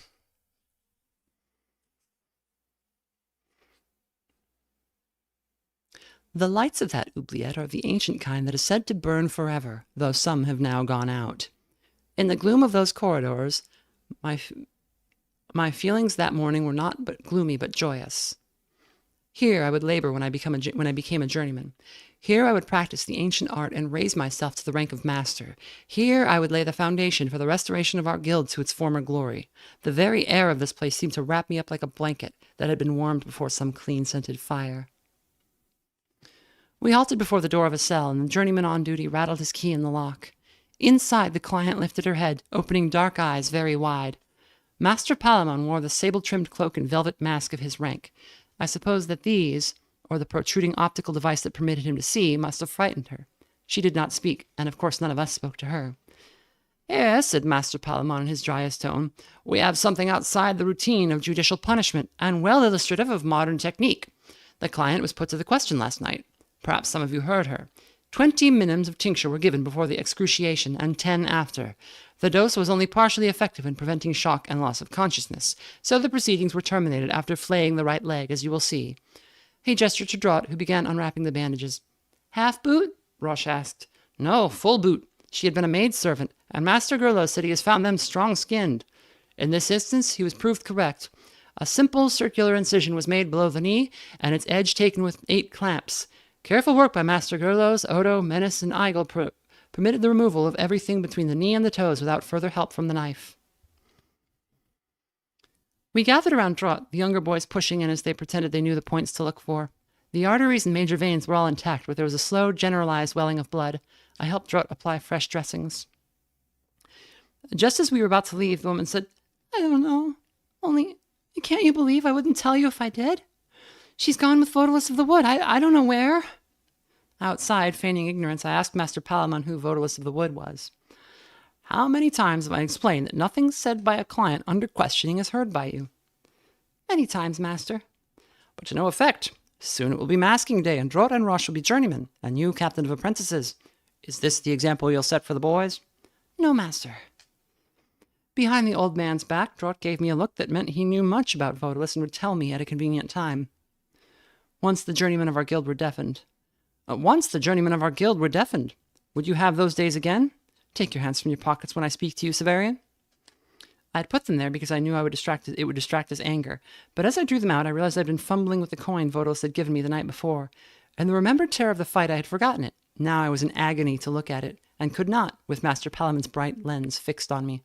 "When a client speaks, Severian, you hear nothing. Nothing whatsoever. Think of mice, squeaking, whose squeaking conveys no meaning to men."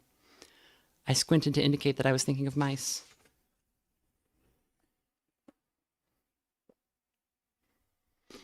All the long, weary way up the stair to our classroom, I ached to look at the thin disk of metal I clutched. But I knew that if I were to do so, the boy behind me, as it happened one of the younger apprentices, Eusignius, would see it. In the classroom where Master Palamon droned over a 10-day corpse, the coin was like a coal of fire, and I dared not look. It was afternoon before I found privacy, hiding myself in the ruins of the curtain wall among the shining mosses. Then, hesitating, with my fist poised in a ray of sun, because I was afraid that when I saw it at last, the disappointment would... be more than I could bear.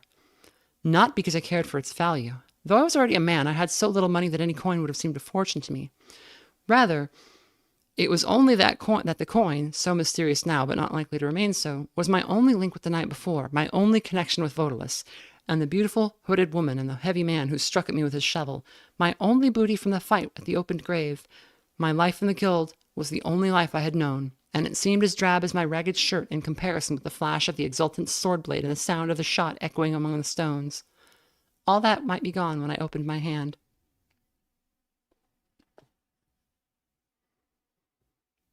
In the end I looked, having drained the dregs of pleasant dread. The coin was a gold chrysos, and I closed my hand once more, feeling that I had only mistaken the brass orichalk, and waited until I found my courage again. It was the first time I had ever touched a piece of gold.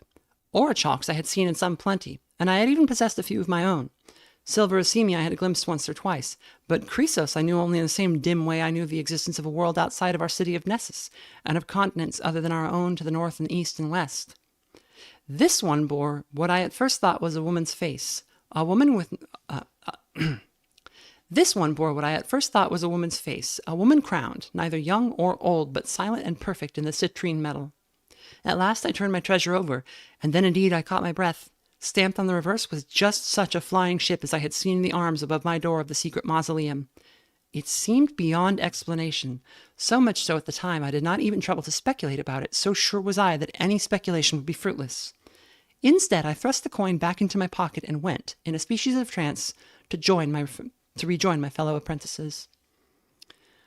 To carry the coin about with me was out of the question. As soon as there was an opportunity to do so, I slipped into the necropolis alone and sought out my mausoleum. The weather had turned that day. I pushed through drenching shrubbery and trudged over long, aged grass that had begun to flatten itself for winter. When I reached my retreat, it was no longer the cool, inviting cave of summer, but an icy trap where I sensed the nearness of enemies too vague for names, opponents of Vodalus, who surely knew by now that I was his sworn supporter. As soon as I entered, they would rush forward to swing the black door on its newly oiled hinges. I knew that it was nonsense, of course, yet I also knew there was truth in it, that it was a proximity in time I felt. In a few months or a few years, I might reach the point at which those enemies waited for me. When I had swung the axe, I had chosen to fight, a thing a torturer does not normally do. There was a loose stone in the floor, almost at the foot of my funeral bronze. I pried it up and put the chrysos under it, then muttered an incantation I had learned years before from Roche, a few lines of verse that would hold hidden objects safe. When I put you, there you lie. Never let a stranger spy. Like glass grow to any eye, not of me. Here be safe, never leave it. Should a hand come, deceive it. Let strange eyes not believe it, till I see. For the charm to be really effective, one had to walk around the spot at midnight carrying a corpse candle, but I found myself laughing at the thought, which suggested Drought's mummery about simples drawn at midnight from graves, and decided to rely on verse alone, though I was somewhat astonished to discover that I was now old enough not to be ashamed of it. Days passed, and the memory of my visit to the mausoleum remained vivid enough to dissuade me from making another to verify that my treasure was safe, though at times I longed to do so. Then came the first snow, turning the ruins of the curtain wall into an almost impassable slippery barrier, and the familiar necropolis into a strange wilderness of deceptive hummocks, in which monuments were suddenly too large under the coats of new snow, and the trees and bushes crushed to half-size by theirs. It is the nature of apprenticeship in our guild that, though easy at first, its burdens grow greater and greater as one comes to manhood. The smallest boys do not work at all. At the age of 6, when work begins, it is at first no more than running up and down the stairs of the Marashin Tower with messages, and the little apprentice, proud of being entrusted with them, hardly feels the labor. As time progresses, however, his work becomes more and more onerous. His duties take him to other parts of the citadel, to the soldiers in the barbican, where he learns that the military apprentices have drums and trumpets and ophicleids and boots, and sometimes gilded cuirasses, to the bear tower. There he sees boys no older than himself. I'm tripping over it now. There, he sees boys no older than himself learning to handle wonderful fighting animals of all kinds, mastiffs with heads as large as lions, diatrame taller than a man with beaks sheathed in steel, and to 100 other such places where he discovers for the first time that his guild is hated and despised even by those, indeed most of all by those, who make use of its services. Soon there is scrubbing and kitchen work. Brother Offix leads.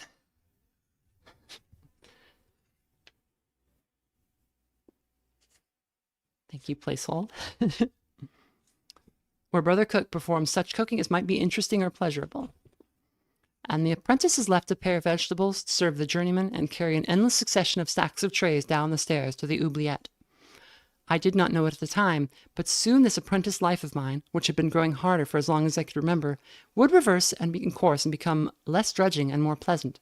In the year before he is to become a journeyman, a senior apprentice does little but supervise the work of his juniors. His food and even his dress improve. The younger journeymen begin to treat him almost as an equal, and he has, above all, the elevating burden of responsibility and the pleasure of issuing and enforcing orders. When his elevation comes, he is an adult.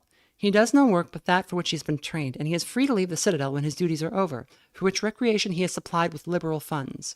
Should he eventually rise to mastership, an honor that requires the affirmative votes of all living masters, he will be able to pick and choose such assignments as may interest or amuse him, and direct the affairs of the guild itself. But you must understand that in that year I had been writing of, the year in which I had saved the life of Vodulus, I was unconscious of all that.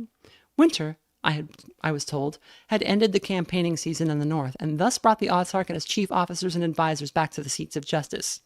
And so, as Roche explained, we have all these new clients, and more to come, dozens, maybe hundreds. We might have to reopen the 4th level. He waved a freckled hand to show that he at least is ready to do whatever might be necessary.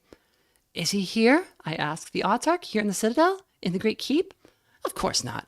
If he ever came, you'd know it, wouldn't you? There'd be parades and inspections and all kinds of going on.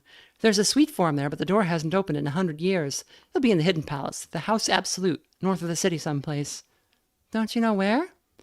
Roche grew defensive. You can't say where it is because there's nothing there except the House Absolute itself. It's where it is. To the north, on the other bank. Beyond the wall? He smiled on my ignorance. Far past it. Weeks if you walked. Naturally, the Autarch could get here by flyer in an instant if he wanted to. The flag tower. That's where the flyer would land. But our new clients did not come in flyers. The less important arrived in coffles of 10 to 20 men and women, chained one behind the other by the neck. They were guarded by the Demarchi, hard-bitten troopers in armor that looked as though they had been made for use and used. Each client carried a copper cylinder, supposedly containing his or her papers and thus his or her fate. All of them had broken the seals and read those papers, of course, and some had destroyed them or exchanged them for another's. Those who arrived without papers would be held until some further word concerning their disposition was received, probably for the remainder of their lives. Those who had exchanged papers with someone else had exchanged fates. They would be held or released, tortured or executed in another's stead. The more important arrived in armored carriages. The steel sides and barred windows of those vehicles were not intended to prevent escape so much as to thwart rescue, and no sooner had the first of them thundered around the east side of the Witch's Tower and entered the old yard than the whole guild was filled with rumors of daring raids contemplated or attempted by Vodulus. For all my fellow apprentices and most of the journeymen believed that many of these clients were his henchmen, confederates, and allies. I would not have released them for that reason. It would have brought disgrace on the guild, for which all my attachment to him and his movement I was unready to do, and would have been impossible anyway. But I hoped to provide those I considered my comrades in arms with such small comforts as lay within my power. Extra food stolen from the trays of less deserving clients, and occasionally a bit of meat smuggled from the kitchen. One blustering day I was given the opportunity to learn who they were. I was scrubbing the floor in Master Gurlo's study when he was called away on some errand, leaving his table stacked with newly arrived dossiers. I hurried over as soon as the door had clanged behind him, and was able to skim most of them before I heard his heavy tread on the stair again. Not one of the prisoners whose papers I had read were adherent of Vodulus. They were merchants who had tried to make rich profits on supplies needed by the army, camp followers who had spied for the Ashians, and a sprinkling of sordid civil criminals. Nothing else. If you have played Final Fantasy XIV, you have heard the word Ashian before. It means people without shadows. 14 surely took it from this. When I carried my bucket out to empty in the stone sink of the old yard, I saw one of the armored carriages halted there with its long-maned teams steaming and stamping, and the guards in their fur-trimmed helmets sheepishly accepting our smoking goblets of mulled wine. I caught the name Vodulus in the air, but at that moment it seemed like I was the only one who heard it, and suddenly I felt Vodulus had only been an eidolon created by my imagination from the fog, and only the man I had slain with his own axe real. The dossiers I had fumbled through a moment before seemed blown like leaves against my face. It was in this instant of confusion that I realized for the first time that I am to some degree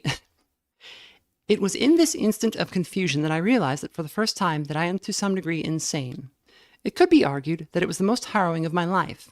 I had lied often to Master Gurlo's Master Palamon, to Master Malrubius while he still lived, to Drott because he was captain, to Roche because he was older and stronger than I, and to Etan and the other smaller apprentices because I hoped to make them respect me. Now I could no longer be sure my own mind was not lying to me. All my falsehoods were recoiling on me, and I, who remembered everything, could not be certain if those memories were more than my dreams. I recalled the moonlit face of Vodulus, but then I had wanted to see it. I recalled his voice as he spoke to me. but I had desired to hear it, and the woman's voice too. One freezing night, I crept back to the mausoleum and took out the Chrysos again. The worn, serene, androgynous face on its obverse was not the face of Vodalis.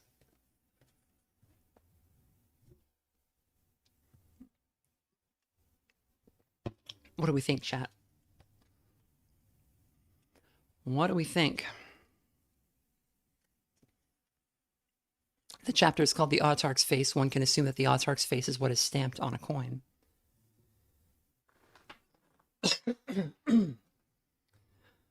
Old Offix sleeds are like old instruments that were like big saxophones, predominant wind bass instruments before Adolf Sax invented valves leading to the tuba.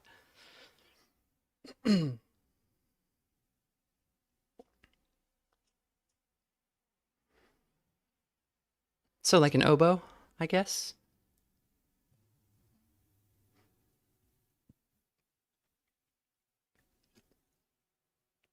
The more you read, the less I know what's going on. That's beautiful. I like that. Well, let's review.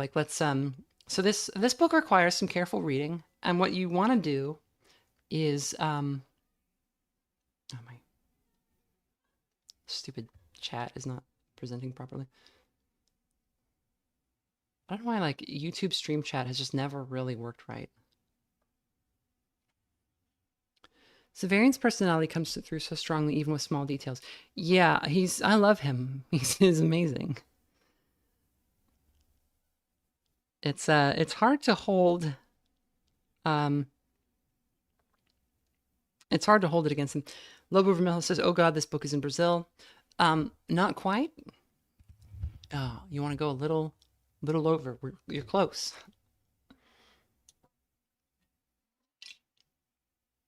And it's funny because we just came from there in Zero Parades.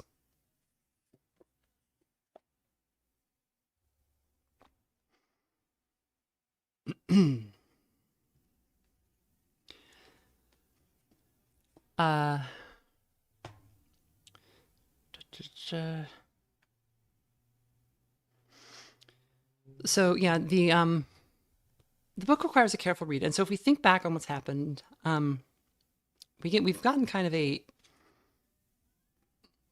sort of a scatter shot of what Severian's childhood is like. We know that he's kind of on the cusp of manhood. I think he's probably about 13 at this point, maybe 12. That moment where he said the little rhyme over the coin, and he was like, I couldn't imagine actually coming out here with a candle and doing the circle thing.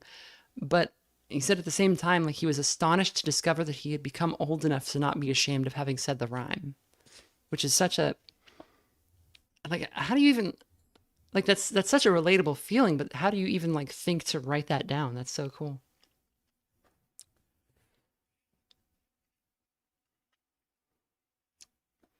Boy, I could just do one more chapter, huh? Just one more, just one more, just one more. Just one more. Chapter 4, Triskull. I want to pause here and point out how funny it is that Triskull is chapter 4. If you don't know what a Triskull is, it's oh, look at the image. You've seen it. It's like the, it's also called a Triskelion.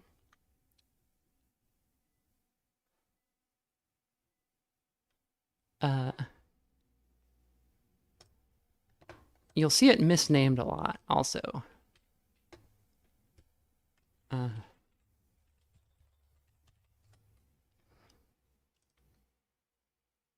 is the...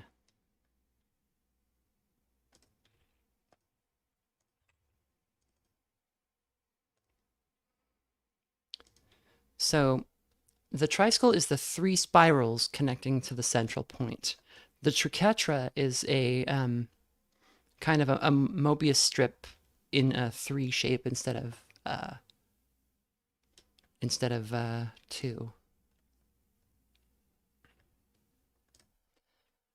And it's an ancient motif consisting of a triple spiral exhibiting rotational symmetry or of other patterns in triplicate that emanate from a common center.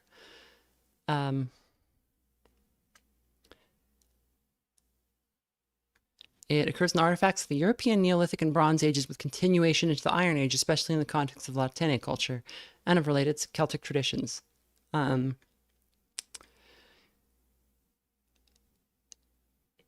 It has, it came to use in the arms and flags of the Isle of Man, known in the Manx language as Nitrekassen, my 3 legs, and they're sometimes depicted as legs. Actually, they're legs on the flag of the Isle of Man. Let me get that, because that's a funny image.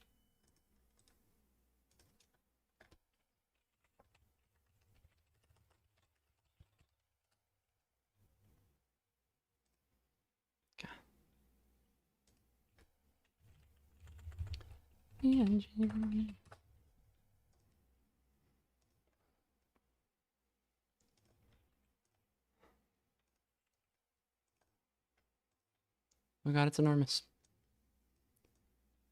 Howling Banshees and 40k have like boomerang weapons called tricycles.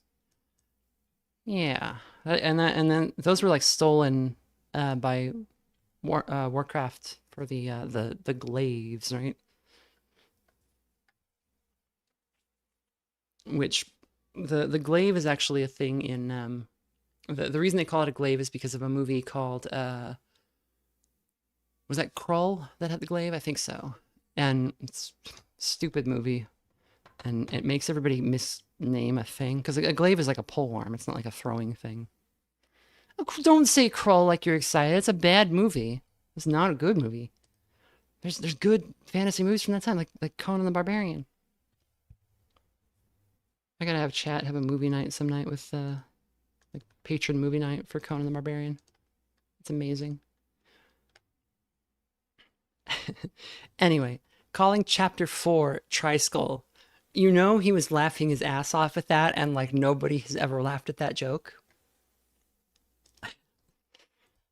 Let me Isn't Krull a character in Conan? Kull the Conqueror is a Robert E. Howard character. Krull, the movie, probably took its name from that.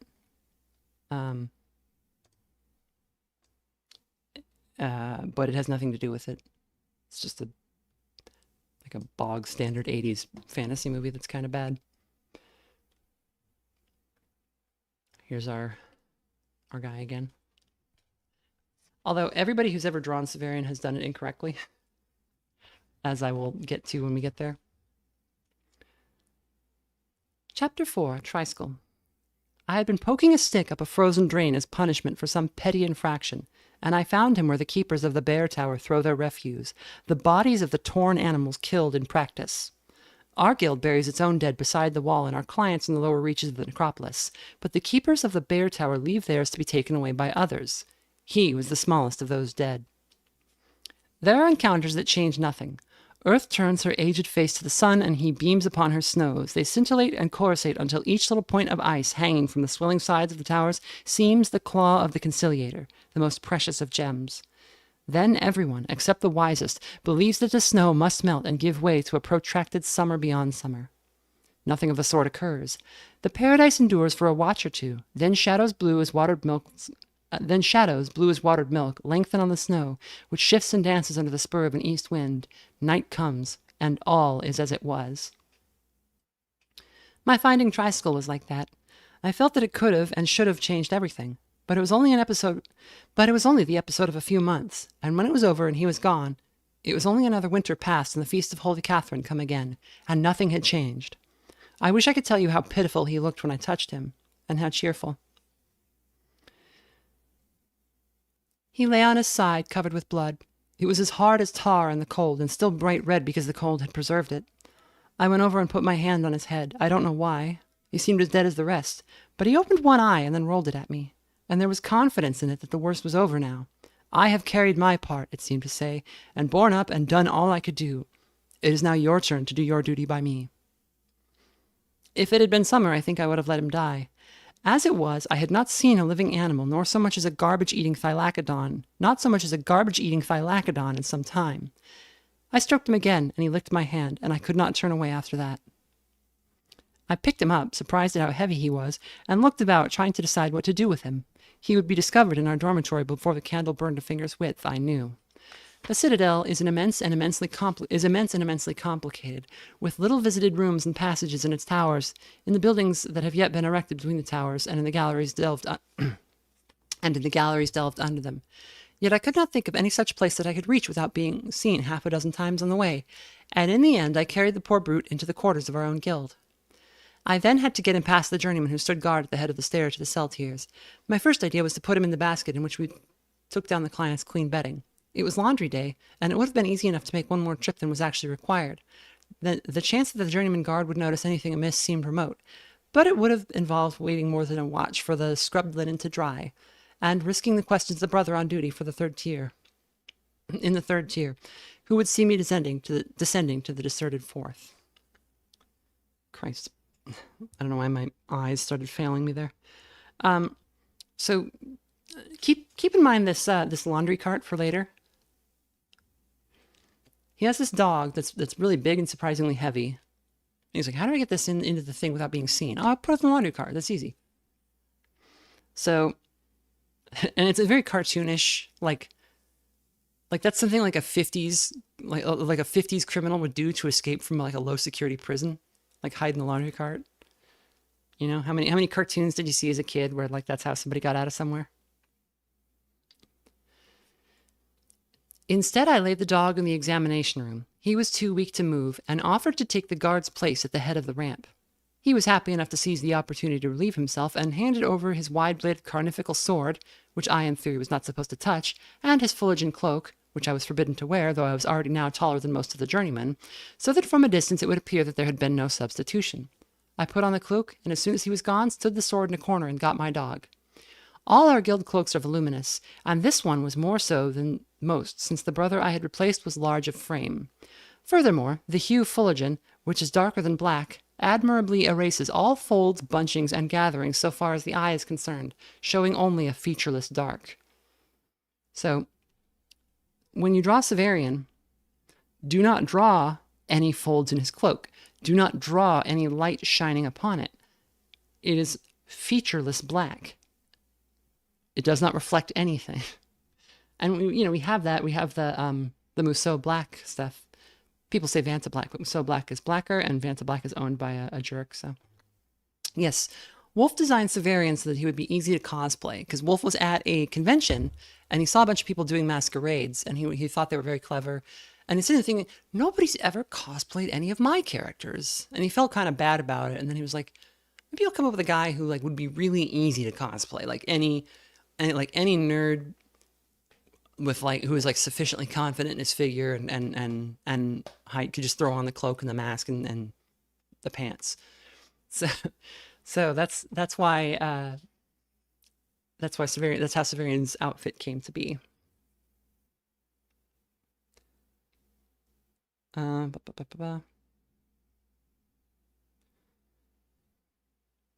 Sorry, I lost my place.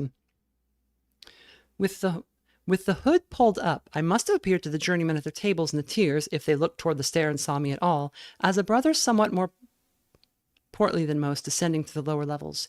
Even the man on duty in the third, where the clients had lost all reason, howled and shook their chains. Hi, baby.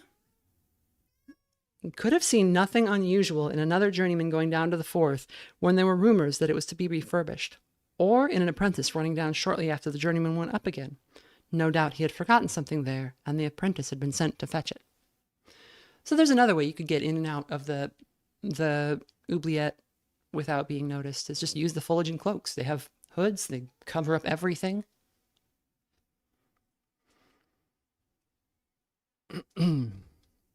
If you have read this story, you know what I'm getting at.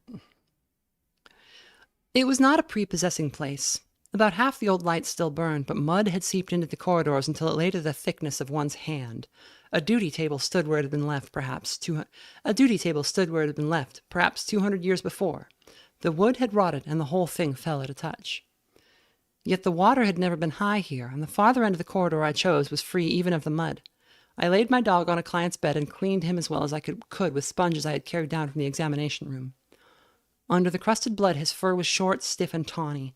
His tail had been cut so short that what remained was wider than it was long. His ears had been cut almost completely away, leaving only stiff points, shorter than the first joint of my thumb. In the last fight, his chest had been laid open. I could see the wide muscles like drowsy constrictors of pale red. His right foreleg was gone, the upper half crushed to a pulp. I cut it away after I had sutured up his chest as well as I could, and it began to bleed again. I found the artery and tied it, then folded the skin under as Master Palamon had taught us to make a neat stump. Triskel licked my hand from time to time as I worked, and when I had made the last stitch, began slowly licking that, as if he were a bear and could lick a new leg into shape. His jaws were as big as an Arctother's, and his canines as long as my index finger, but his gums were white, and there was no more strength in those jaws now than a skeleton's hands. His eyes were yellow, and held a certain clean madness. Let's go over that again. His jaws were as big as an Arctother's. So that word might seem like a made-up word, but there are no made-up words in this book. And people sometimes complain about, like, oh, it's got all these made-up words. No, it doesn't.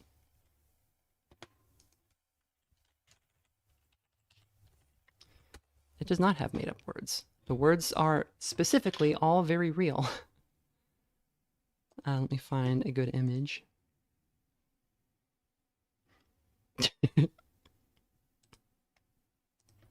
This is a really good image.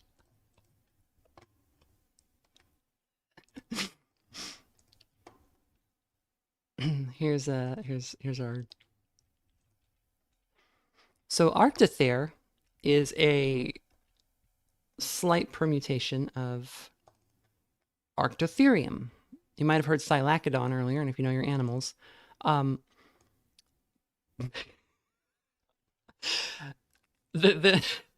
just the quiet, the image, like the place I pulled this from didn't seem to make any notice of of who was used as the human model here. So Arctotherium is a South American prehistoric bear that is A-train, yeah, that weighed almost 2,000 kilograms, and it at its height it might have stood about 14 feet tall.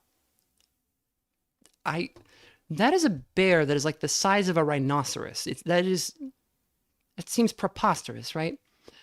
Severian said his jaws were as big as an Arctothere's. And like, if you look at the short-faced bear, which is half the size of the Arctotherium, that's still preposterously big, right? Like a grizzly bear can fit your whole head in its mouth. And his jaws were as big as an Arctothere's, and where is it? And his canines as long as my index finger. What kind of a dog has canines as long as a teenager's index finger? A tall teenager too. Severian's very tall. You said he's taller than most of the journeymen already.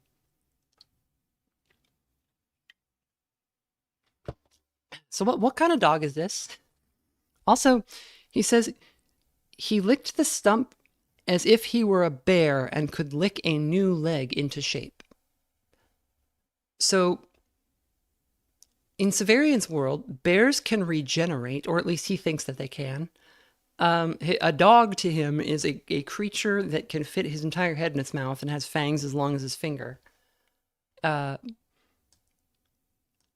Also, I think it's a little suspect that he was able to carry it under his cloak, and people were like, "Oh, it's only a little portly." And he also says, "I was surprised at how heavy he was." So if something's going on with the size of this animal, that I think if you've read Earth of the New Sun, you might understand what's going on there. But this chapter of Severian's like, oh, this event happened that I'll record, but it didn't mean anything. This event does mean a lot. It's important, and but it's not important in a way that Severian ever understands. That evening, I traded tasks with the boy who was to bring the clients their meals. There were always extra trays because some clients would not eat, and now I carried 2 of those down to Triskel, wondering if he was still alive. He was. He had somehow climbed out of the bed where I had laid him and crawled, he could not stand, to the edge of the mud where a little water had gathered. That was where I found him. There was soup and dark bread and 2 carafes of water. He drank 1 bowl of soup, but when I tried to feed him the bread, I found he could not chew it enough to swallow. I soaked it in the other bowl of soup for him, then filled the bowl again with water until both carafes were empty. Then I lay on my cot, almost at the top of our tower, and thought that I could hear his labored breathing. Several times I sat up, listening.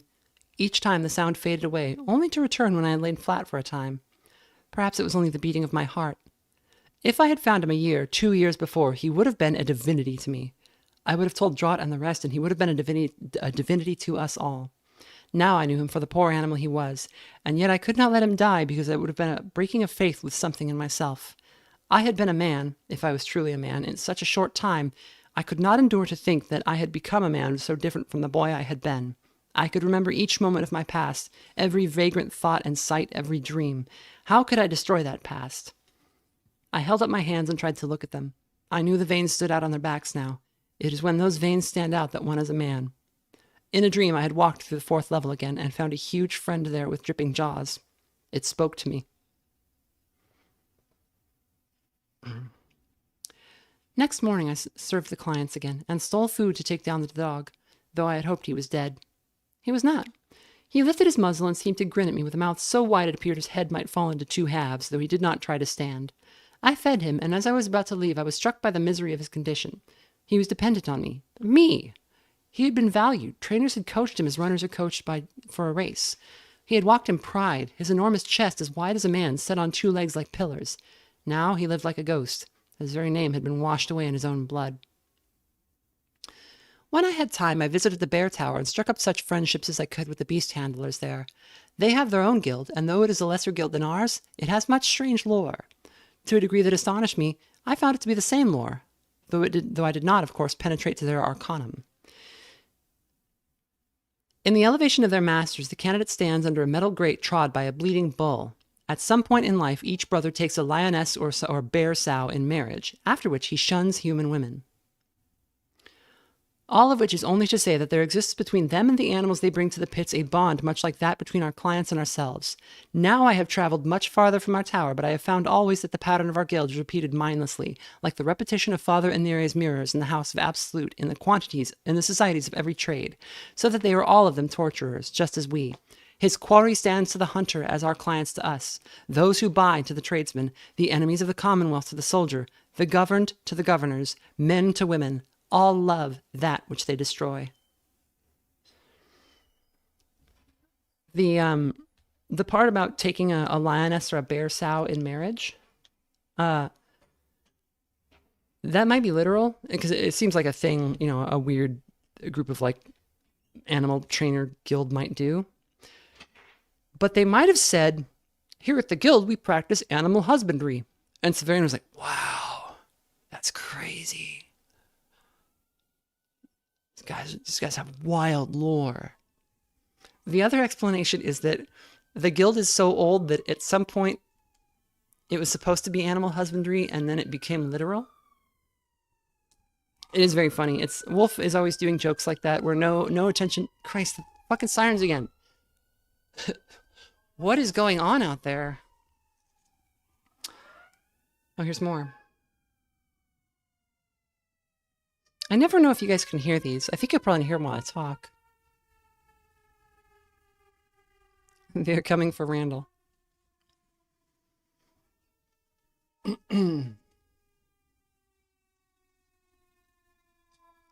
More sirens. Yeah, here we go.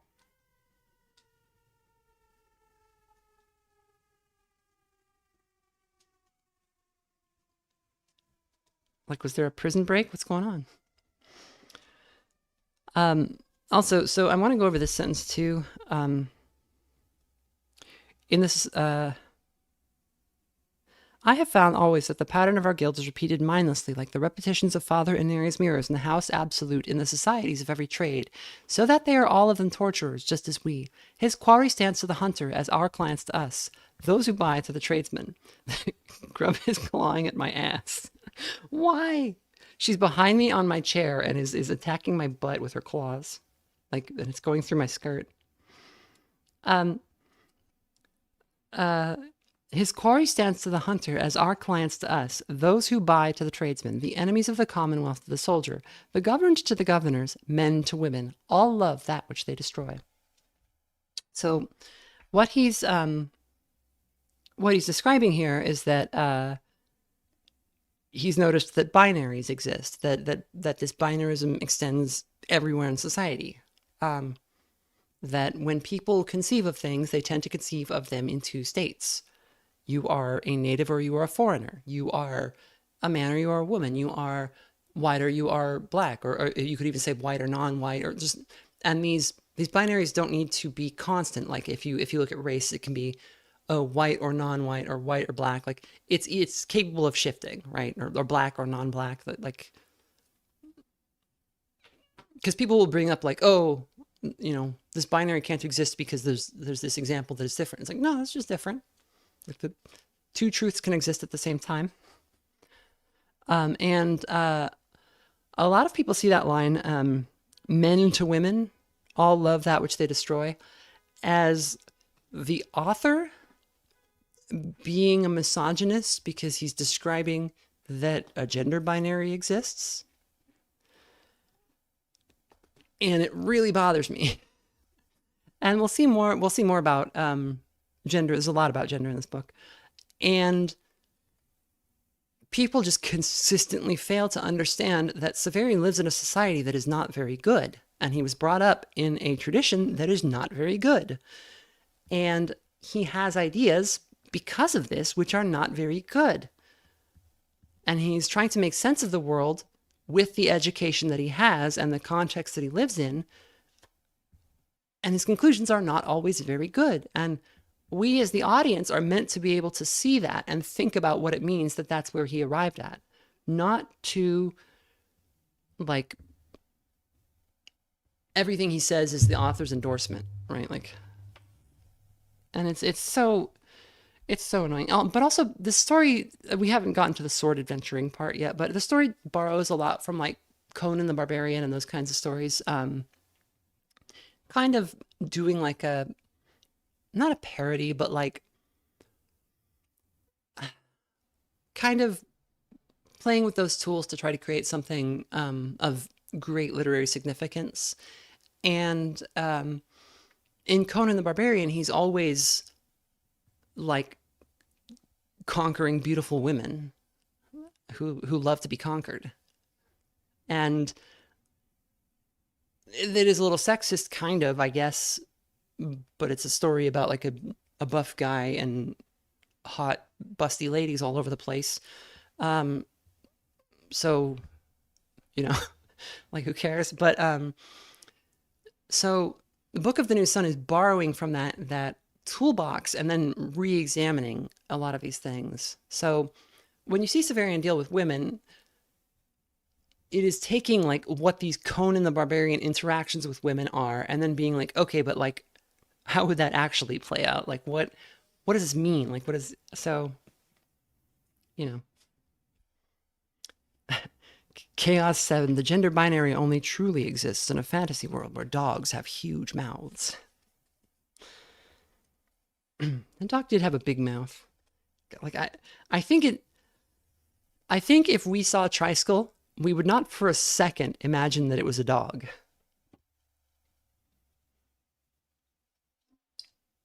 Like, it sounds like a horrible monster, like some kind of, I don't know if it's like an alien or a gene mod or something.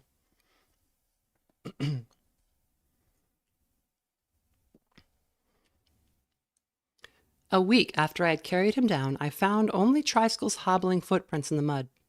He was gone, but I set out after him, sure that one of our journeymen would have mentioned it to me if he had come up the ramp. Soon the footprints led to a narrow door that opened on a welter of lightless corridor of whose existence I had been utterly unaware. In the dark I could no longer track him, but I pressed on nonetheless, thinking that he might catch my scent in the stale air and come to me. Soon I was lost, and went forward only because I did not know how to go back. Pedro King 19 says, I'm new here, I read alongs a common occurrence.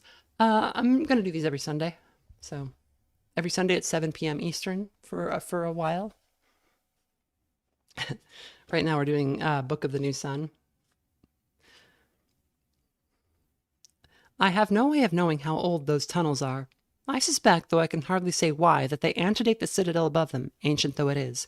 It comes to us from the very end of an age when the urge to flight, that outward urge that sought new suns not ours, remained, though the means to achieve that flight were sinking like dying fires. Remote as that time is, from which hardly one name is recalled, we still remember it. Before it, there must have been another time, a time of burrowing, of the creation of dark galleries that is now utterly forgotten. I also like that if you were in a city and you went under the city and there were ancient ruins under the city, would you come to the conclusion that the ancient peoples must have lived under the earth? They must have been a burrowing people who built cities underground? Or would you, like, why doesn't he think like, oh, our city must be on top of theirs? He's so funny. In my mind's eye, Triskel looks like that one badly taxidermied lion from the medieval period. There's a creature I think of that I can't remember the name of. But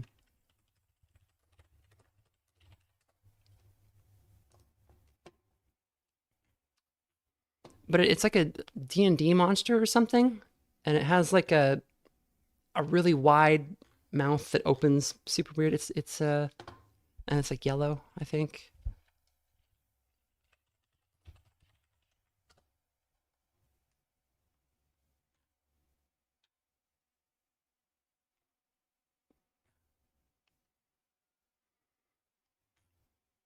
I'll never find it.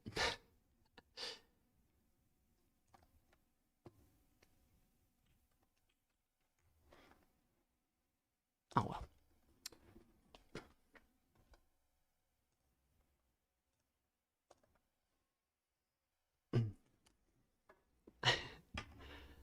However that may be, I was frightened there.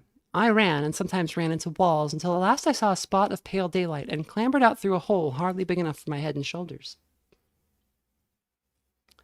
I found myself crawling onto the ice-covered pedestal of one of those old faceted dials whose multitudinous faces each give a different time. No doubt because the frost of these latter ages entering the tunnel below it heaved its foundation, it had slipped sideways until it stood at such an angle that it might have been one of its own gnomons, drawing the silent passage of the short winter day across the unmarked snow. The space about it had been a garden in summer, but not such a one as our necropolis, with half-wild trees and rolling meadowed lawns. Roses had blossomed here in craters set upon a tessellated pavement. And that's craters with a K. Statues of beasts stood with their backs to the four walls of the court, eyes turned to watch the canted dial. Hulking Berelamdas, Arctothers, the monarchs of bears, Glyptodons, Smilodons with fangs like glaives, all were dusted now with snow. I looked for Triskel's tracks, but he had not come here. The walls of the court held high, narrow windows. I could see no light through them and no motion. The spear towers of the citadel rose on every side so that I knew I had not left it. Instead, I seemed to be somewhere near its heart, where I had never been. Shaking with cold, I crossed to the nearest door and pounded on it.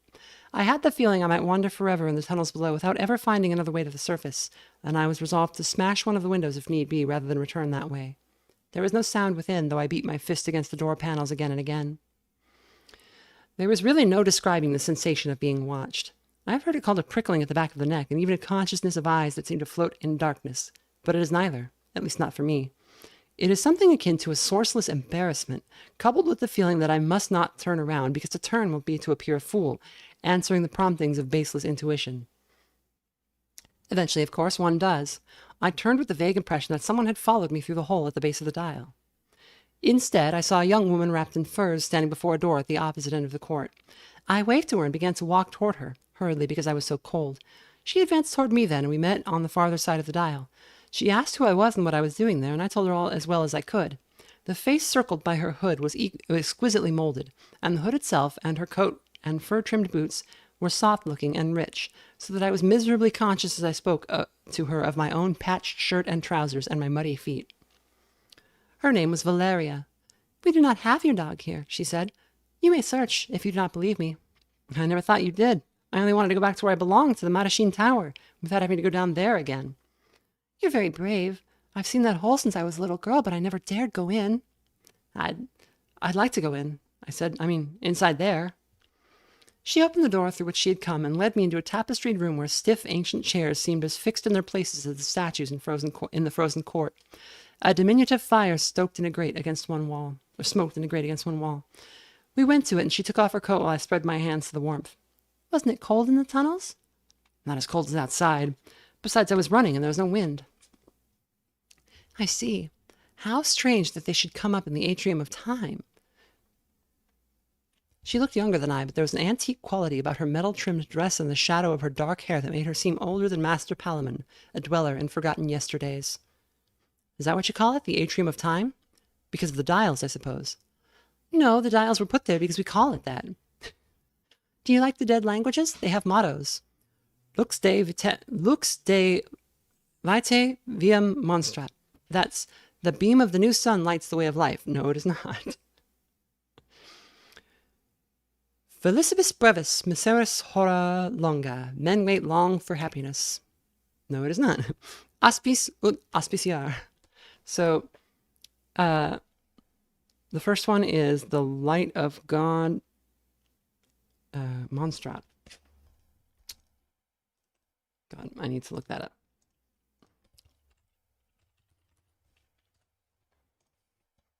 So there's a funny thing going on here where she's misunderstanding or mistranslating the Latin. Lux de vitae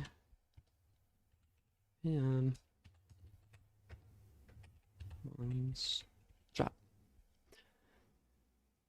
Okay, I'm sorry. The first one she was right, but she had it wrong. So lux de is the light of God, but it shows the way of life. Felicibus brevis miseris hora longa. It says men wait long for happiness, but I'm sure actually that is happiness is brief and misery long. Aspis ut auspiciar.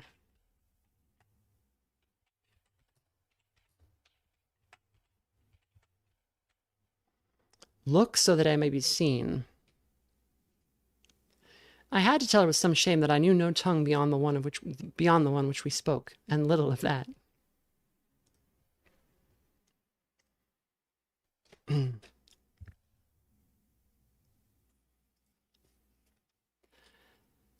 Before I left, we talked a century's watch or more. Her family occupied these towers. They had waited at first to leave Earth with the autarch of their era. Then they had waited because there was nothing left to them but waiting. They had given many castellans to the citadel, but the last had died generations ago. They were poor now in their towers and ruins. Valeria had never gone above the lower floors. Some of the towers were built more strongly than others, I said. The witch's keep is decayed inside, too.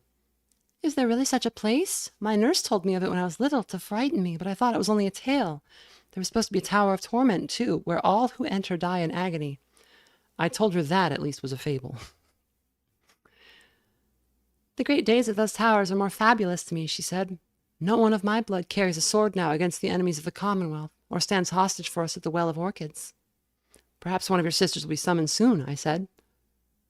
For I did not want, for some reason, to think of her going herself. I am all the sisters we breed, she answered, and all the sons. An old servant brought us tea and small hard cakes. Not real tea, but the mate of the north, which we sometimes give to our clients because it is so cheap. Valeria smiled. You see, you have found some comfort here. You're worried about your poor dog because he is lame, but he too may have found hospitality. You love him, so another may love him. You love him, so you may love another. I agreed, but secretly thought that I would never have another dog, which has proved true. I did not see Triskel again for almost a week. Then one day, as I was carrying a letter to the Barbican, he came bounding up to me. He had learned to run on his single front leg, like an acrobat who does handstands on a gilded ball. After that, I saw him once or twice a month for as long as the snow lasted. I never knew whom he had found, who was feeding him and caring for him, but I like to think it was someone who took him away with them in the spring, perhaps north to the cities of tents and campaigns among the mountains. So that is where I'll stop. It's the first 4 chapters. There's a lot there. We don't see Valeria again after that. She gets mentioned a couple of times. But that encounter is very strange. I am all of the daughters we breed and all of the sons is a very strange line. It has a literal meaning. Obviously, she's saying I'm the last of my family, but given that we're in a world where at least some kind of sci-fi stuff was laying around, a place called the Atrium of Time, where he's like, oh, it must be because there's all the sundials in there. And she's like, no, we put the sundials in there because it's called the Atrium of Time. That's one of my favorite lines. And she never explains what was meant by that. She just goes on to saying like Latin phrases. I think there is a corresponding place. Am I right about that?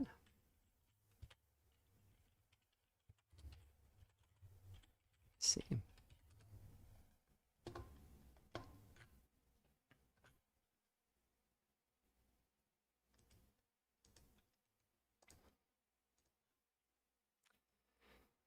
Google's no longer any help at all.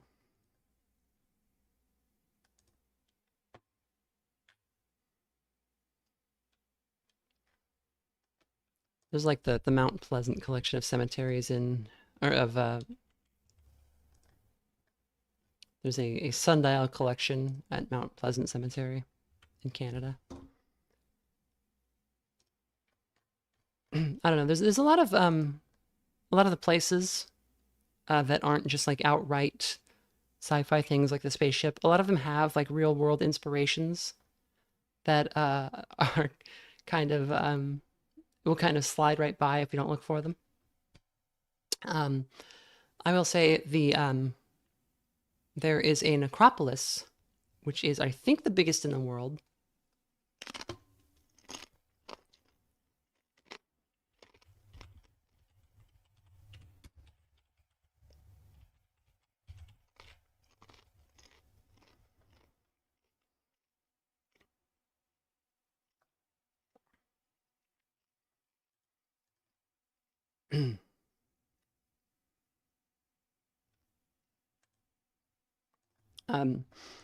So for some reason, Buenos Aires has a bunch of insane cemeteries and necropolises in it. La Recoleta is the one I always think of. It is astonishingly beautiful. I kind of want to share some images, but they're all like of single tombs. One sec.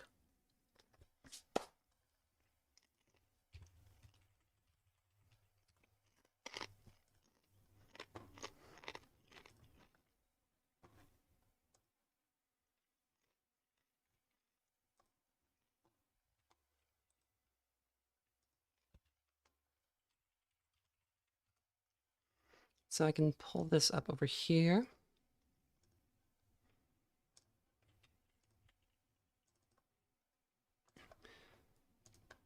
So La Recoleta is a really beautiful, huge cemetery in Buenos Aires. I'm just going to throw some random images of it up. I believe Eva Perón is buried there. And I think Juan Perón, I think they're both buried there. A ton of famous Argentine writers and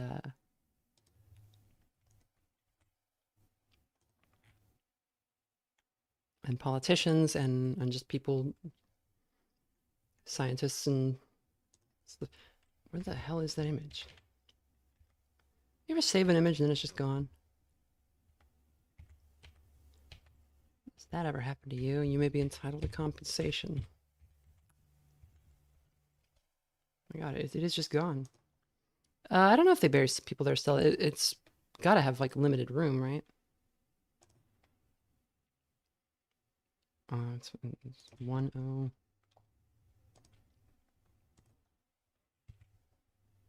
There it is, right?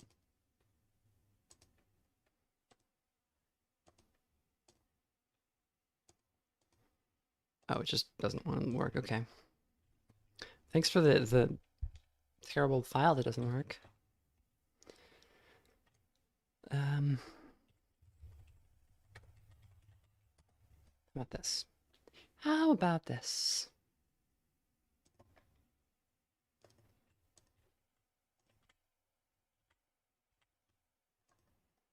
No? Lost like JPEGs in the rain, yeah. For real.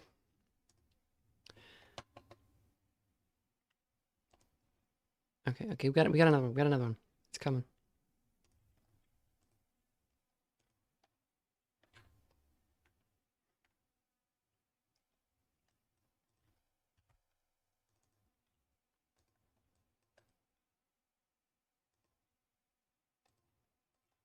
Yeah, I mean, look at that. So the fight took place on a sloping hill with paths that were kind of laid with bones.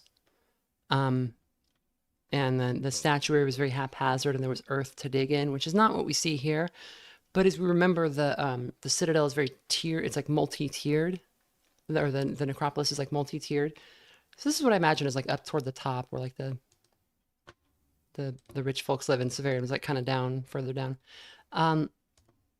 Because the grave they were robbing was it was kind of from like where the common people were, even though they pulled a what seemed to be an exaltant out of the soil. It's a cool cemetery because a lot of Argentina's like history is that's the image we want. We want this image.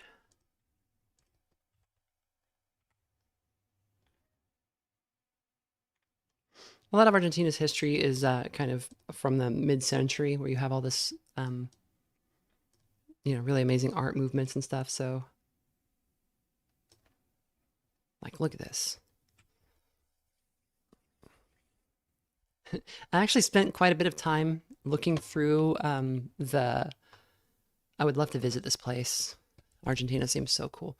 I've spent a lot of time looking through all of the like the mausoleums and stuff, because I wanted to know if Wolfe had been hinting at a famous one, or had been like thinking about a famous one when he depicted Severian's mausoleum. I don't think so. I don't think the figure described there is meant to be like a real person or anything.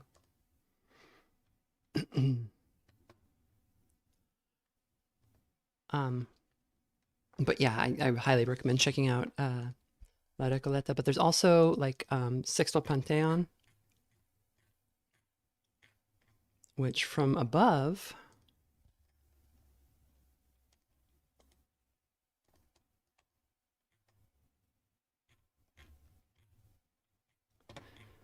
so Sexto Panteon is a brutalist cemetery. It's a brutalist necropolis. Oh my god, this shitty website won't let me. I'll just post a link in the chat and you can look at this shitty website. Okay. God, I hate the future. So there are a lot of really cool cemeteries, and I think Wolfe was kind of having all of these in mind. Not that they're like one-to-one, because obviously this is taking place far in the future. But maybe some of these places are originally these things. Or at least inspired by them, or history has replicated them. It's kind of up to interpretation there, I think. But there's so much cool stuff there. Anyway, my voice is kind of gone.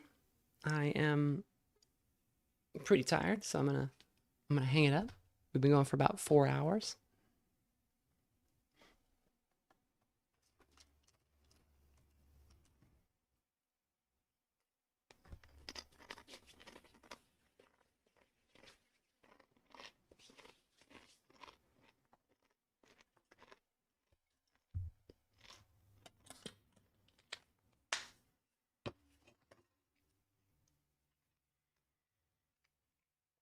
I have heard somebody in my, was it on stream or was it in Cataclysm chat? I'm not sure. I've heard that somebody was I think it was in Cataclysm chat. Someone was like talking about how the Argentinians are in the habit of imagining themselves as Spanish, and like much more so than the like they think that they're more Spanish than the people in the neighboring South American countries. So maybe with Spain's win, they can feel like they won in the World Cup there. So that's my World Cup commentary. They do that so goddamn much.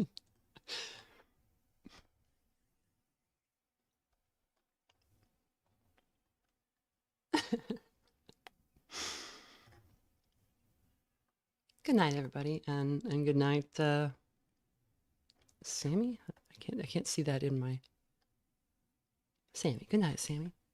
Later, and get this book and read it. I probably won't read more of it on stream. If you want to hear more of the book, audiobook, the whole thing is on YouTube. It's a recording done in the 80s, but you just search like Shadow of the Torture audiobook. We read the first 4 chapters, I think, so you could just start on 5. Yeah.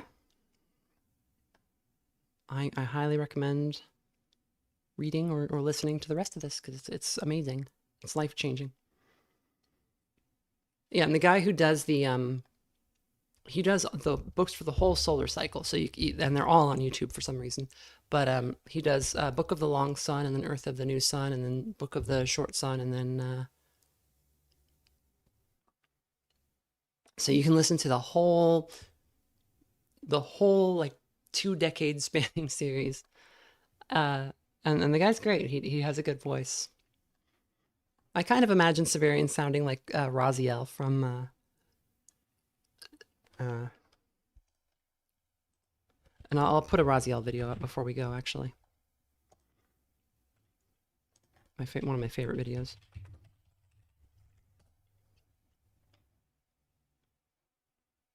Here we go. One moment, please.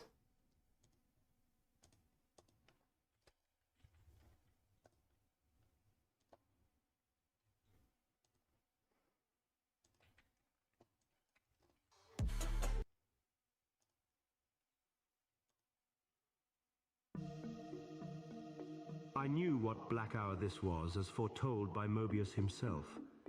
The snake had made it clear to me what this might portend. I beheld Raziel awake, with no explanation for this state. Raziel, what dark pacts have you allowed yourself to become entangled in? I have found myself shackled to this fell task, compelled unreluctantly to create a concoction of chocolate. A dessert fit for mortals. It is 4 past the witching hour, and the cock is soon to crow. What could possibly possess you to craft chocolate pudding at this ungodly state? Cain's question cut through my soul like a silver dagger enchanted with the darkest of magics. In an instant, my mind was flooded with torturous visions of all that had led me to this abysmal state of torment, twisting that infernal knife with the unbearable knowledge that now as ever I was powerless to escape my terrible destiny. The stirs of my spoon mimicked the eternal and unchanging revolutions of the wheel of fate, binding me and every other being in existence to a single immutable path. And while most of the wretched souls tied to that abominable wheel were blissfully unaware of their existential imprisonment, I was not so fortunate. No, I had been shackled with the burden of knowledge. It was all I could do to keep what remained of my spirit from falling into total despair as I turned to reply. Because I've lost Suddenly, I stopped, unable to utter the remaining words. Because I had lost control of my life. But how could I lose something that I had never truly possessed? Suddenly, laughter from the other room, mocking me. Mocking all that I had endured, and all that I had yet to endure.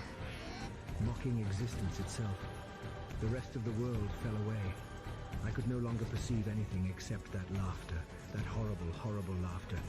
I could not bear it. Despair overwhelmed me. The spoon fell to the floor, and I with it. I hoped this would be the final torment, that the horror of my existence would finally prove too strong to withstand, and my mind would shatter and disappear into final oblivion for all time. I love it because it's actually really good. Like the flashes of like the story as he's realizing that he's never had control of his life, and like the shot of like Mobius and all that. Amazing. Like really good. Very funny. And also when Kane was talking, the AI voice synthesizer was unable to make Kane voice without the like hell of like reverb he has on every line. It's very funny. Yeah, Amy Hennig did a great job with the story. I was really sad that Blood Omen 2 kind of derailed it, but I think they brought it back for Defiance. I think they kind of wrapped it up in a nice way. They probably figured they weren't going to be able to make another game, but like to end it on that note was really cool. Kane's final speech. I felt something I had not felt in as long as I could remember. Hope. All right, everybody. Good night. Read this book. Read books. Be nice to others.